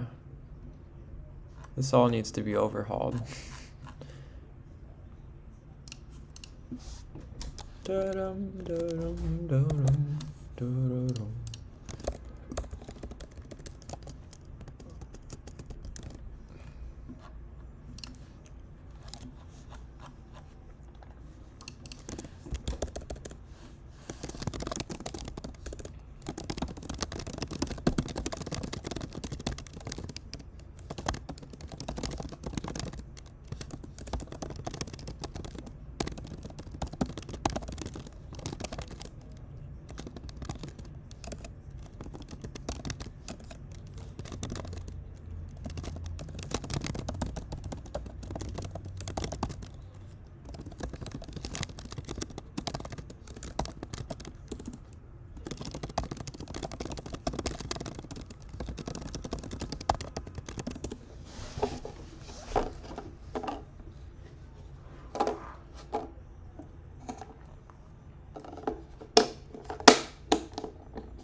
Okay, it's time for you to work, Claude. I evaluated.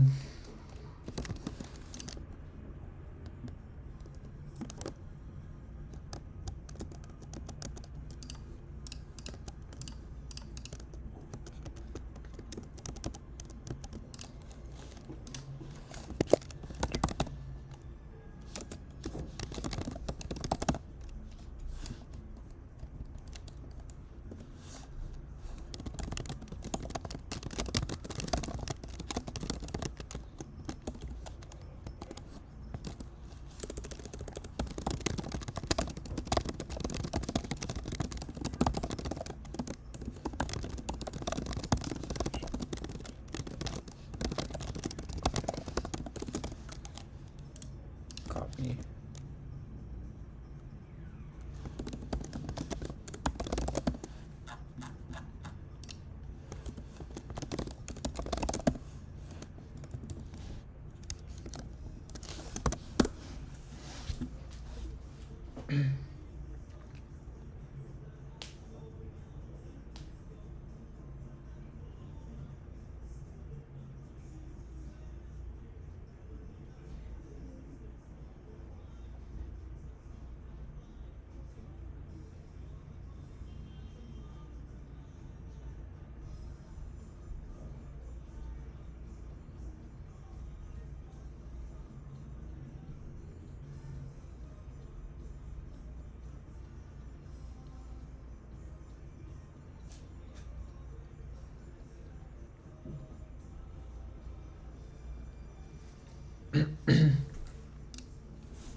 Oh my gosh, why does the screen capture always fail? Makes no sense. Like, that's probably been broken for so long.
Interesting.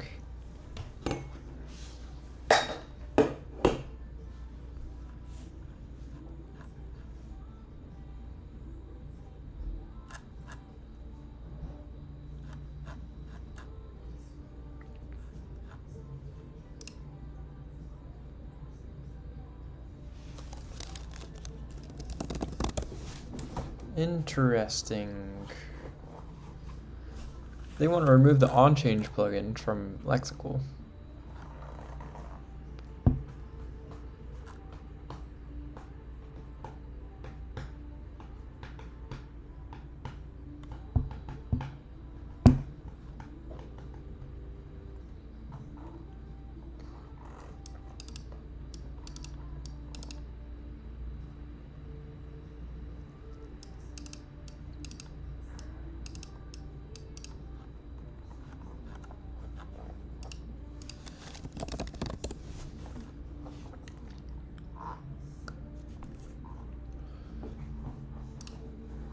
This is very, very interesting.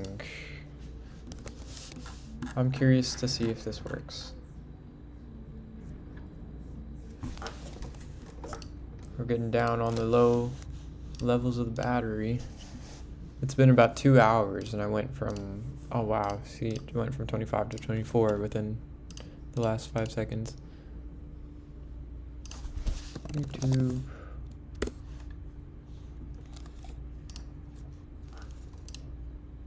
The computer is fast though, which I'm happy about. This was frozen for like 40 minutes.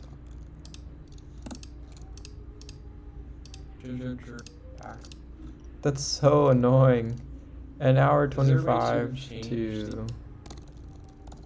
No. It was 12:35.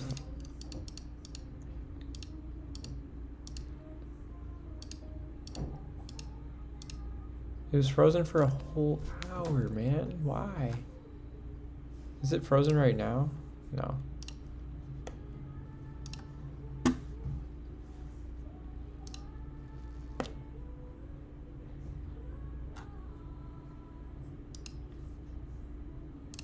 Frozen for a whole hour, man. Why?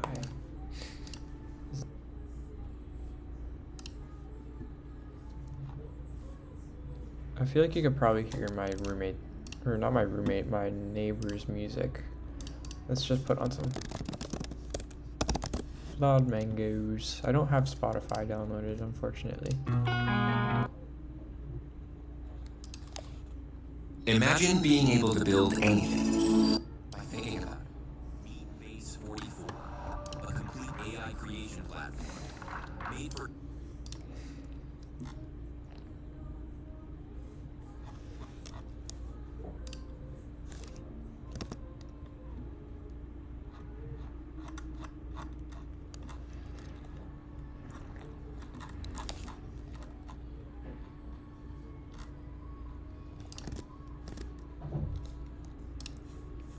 lexical editor.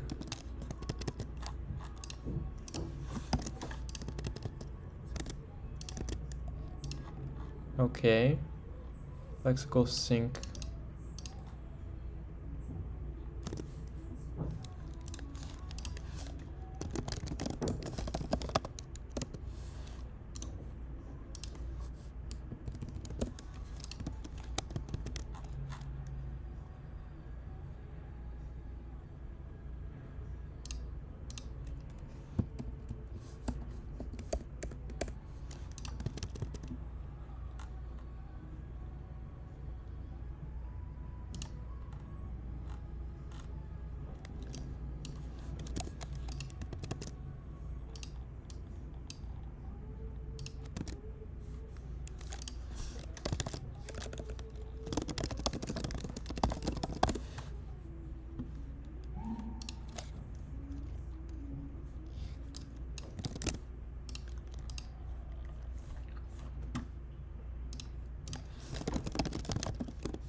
Where's the error?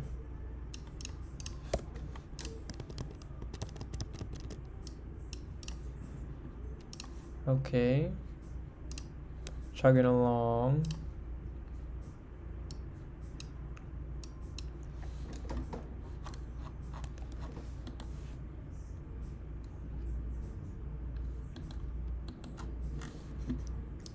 This is the editor component.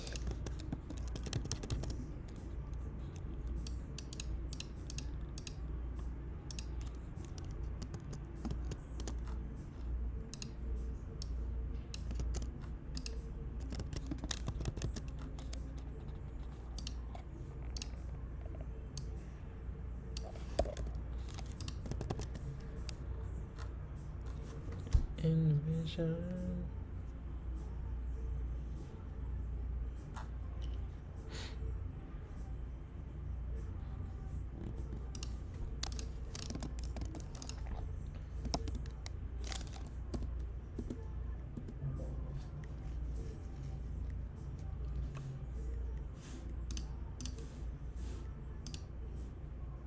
Using significant energy. OBS.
I suppose, I don't know. This is good progress though. This is very good progress.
Should see this log on every keystroke.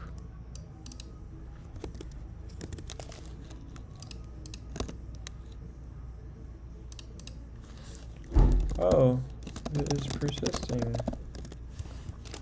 Oh, okay, it's persisting.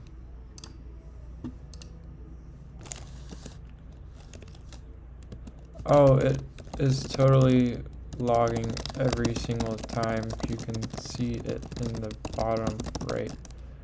It's a blue, what do you call that? Badge that has the number increasing on every keystroke. Wow, this is awesome. This is awesome, this is awesome.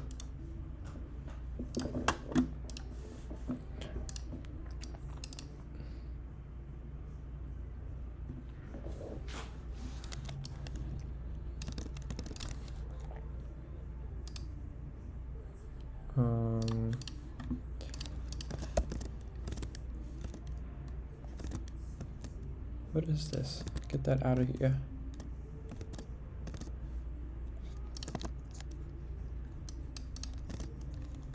Devounce updates.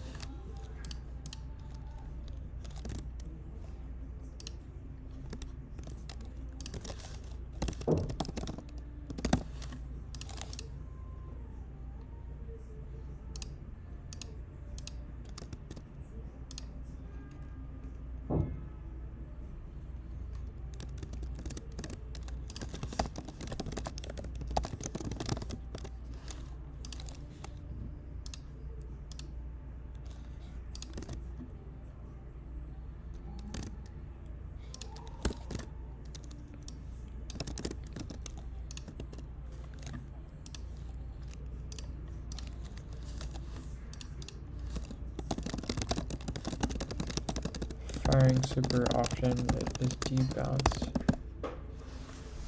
Okay, this is awesome, dude. This is so awesome. Now, if I type with bolded characters, what does it look like? It should be wrapped in some asterisks. Oh my gosh. It totally works!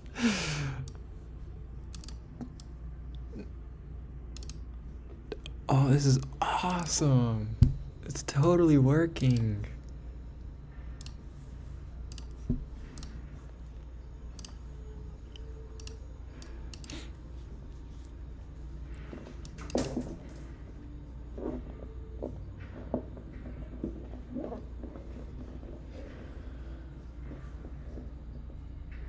Legend state updated, new value. Editor.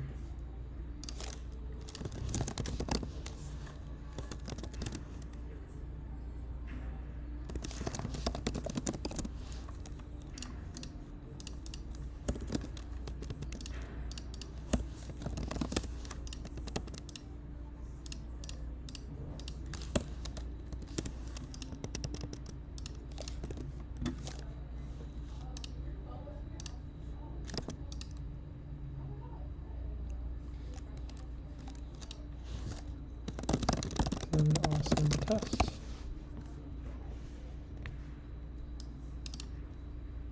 Wow, this is awesome. And so this is me writing my flow. Feel pretty good.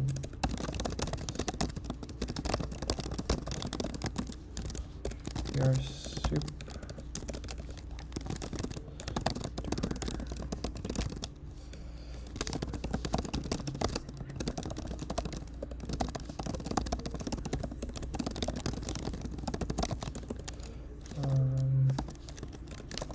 Theming.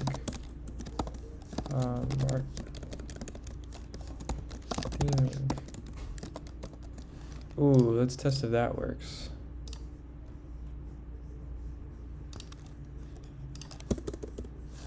Okay, that's a discrepancy. Notice the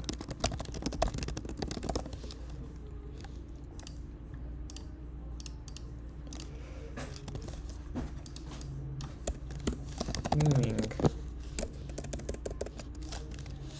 Have implemented theming custom theme.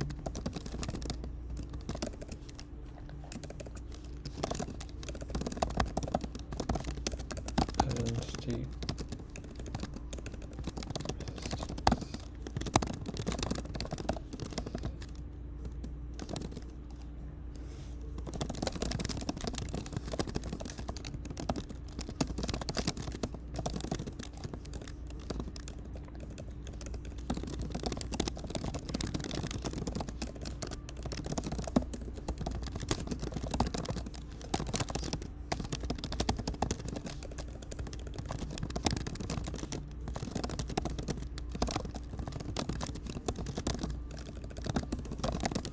A super duper good spot should be as simple as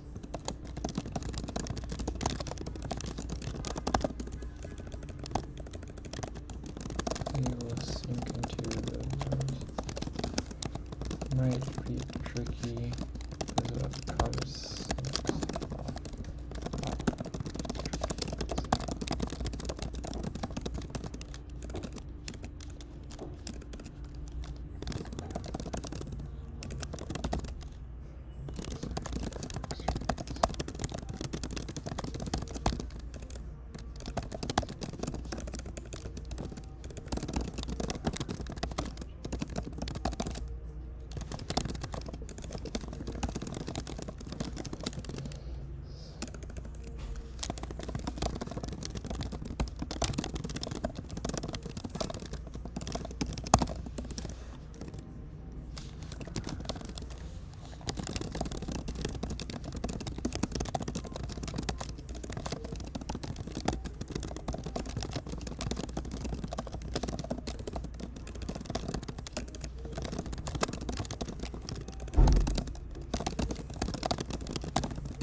It looks so dope. I love it.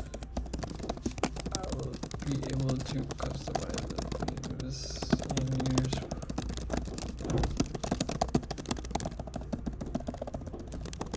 So excited. I'm so excited. So next steps. Update the native lexical editor file to the white space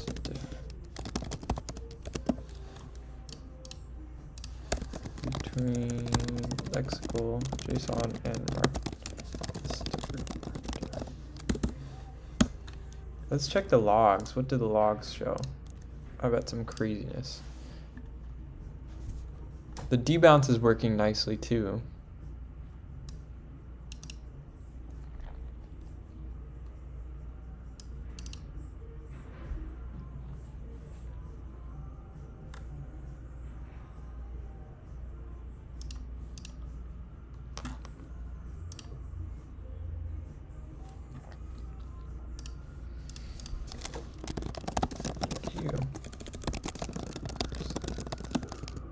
the lexical seconds.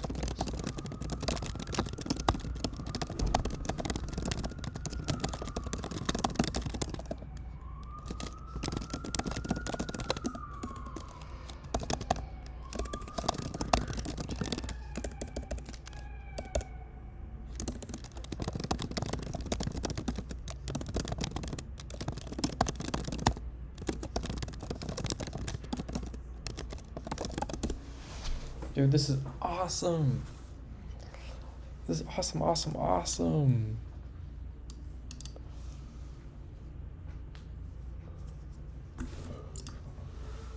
Oh, we're on 10 percentiles. From 90 to 10, about 80% battery drain. Took us about 2 hours. It was 11:50 to 2:20, 2.5 hours. That's not great, but it's because I'm streaming though, so I should probably do another test where I'm not streaming. The root cause, the semantic gap, lexicals models. In lexical, an empty line is typically a distinct paragraph node that contains no text. Markdown's model, it's semantic. A single new line is often treated as a space for word wrapping. 2 new lines signify paragraph break. The mismatch. So the solution, custom markdown transformers.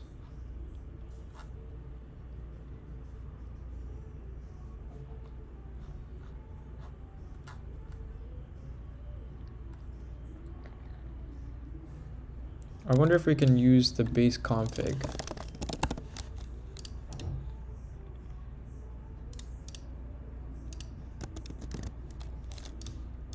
Is this doable in the base config? I have a function here to set up the base config and had to do some stuff first, I think, but I might be wrong.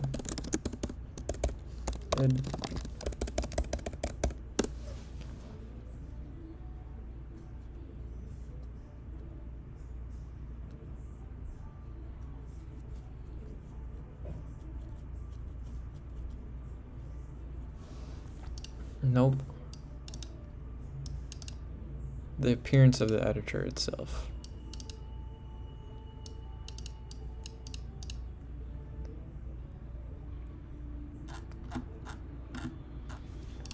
Great, thanks. That's okay. Can you also please update the native lexical file? We updated the web version, but the native still. And update. Here's the current web version for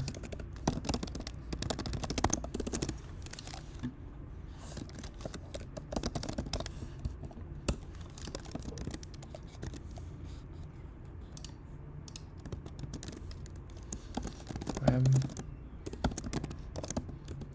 and native.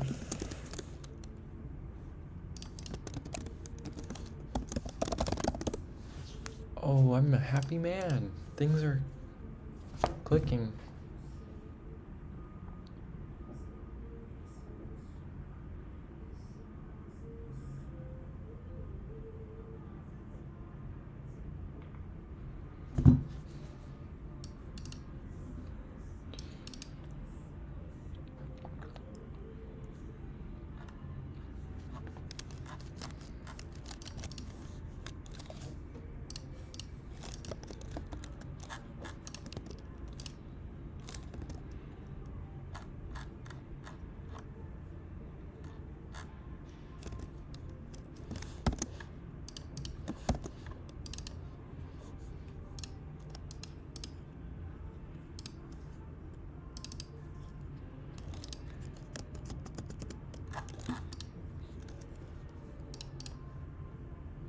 Initial config equals styles.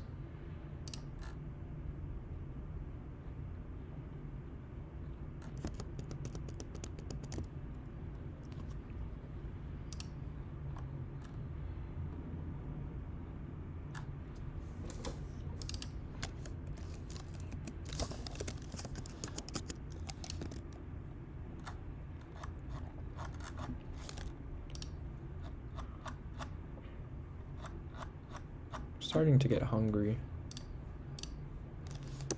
Also, please don't put in any of the previous message stuff about transformers. That's going to be my next project. I just want to get mobile version working, commit changes, then work on the custom transformer for the white space.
Eating potato chips with chopsticks is such a power play.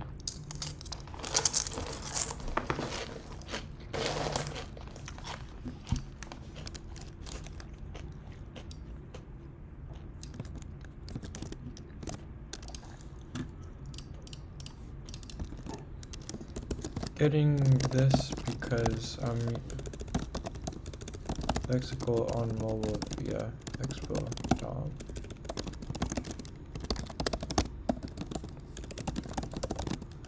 Solution.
Ooh, is this gonna mess up everything?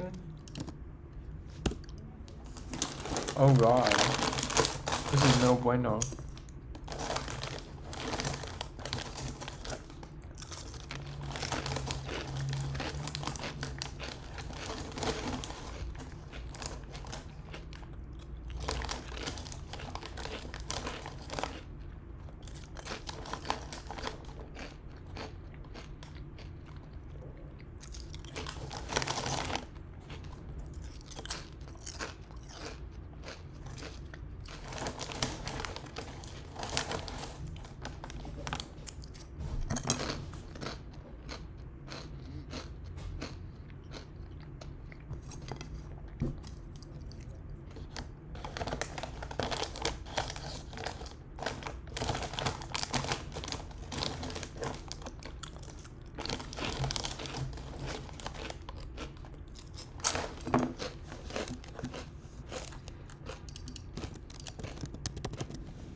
Hmm.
Oh my gosh, this is getting a little bit out of hand.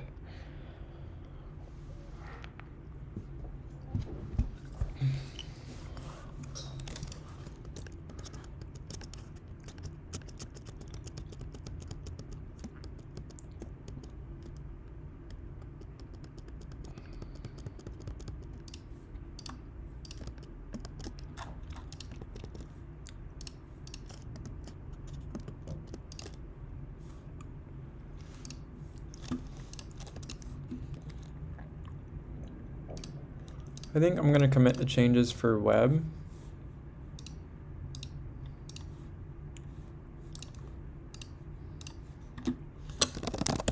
And then call it a day, most likely.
I don't know why format on save is not doing anything.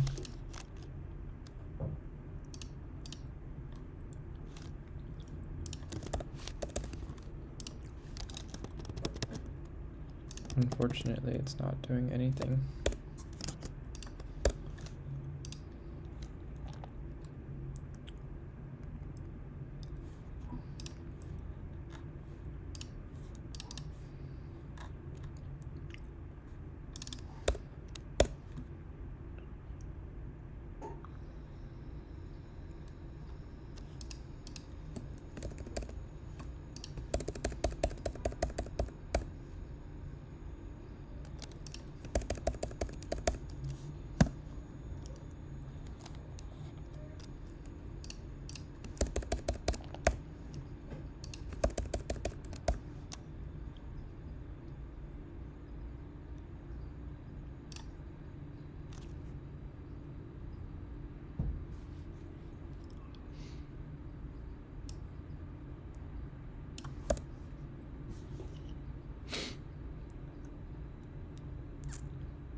Crap.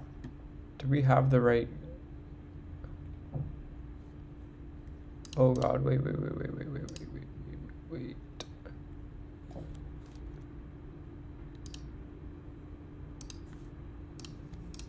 Git config.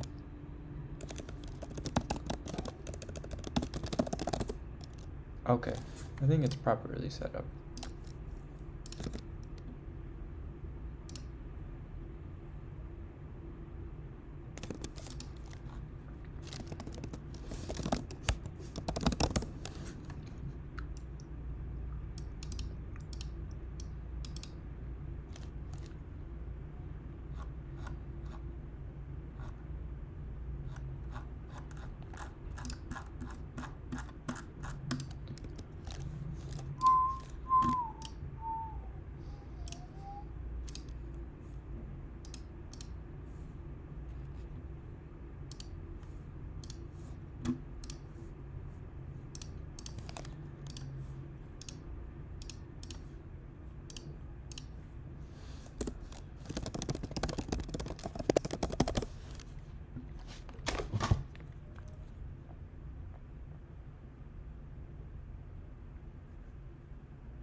Okay, this is a test. Is it persisting?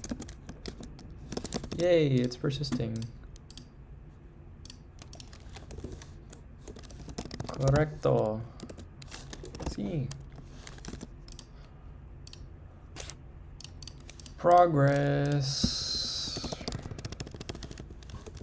Goodbye. That's it for now. Do I have any rewards to claim? Yay. Okay. See you.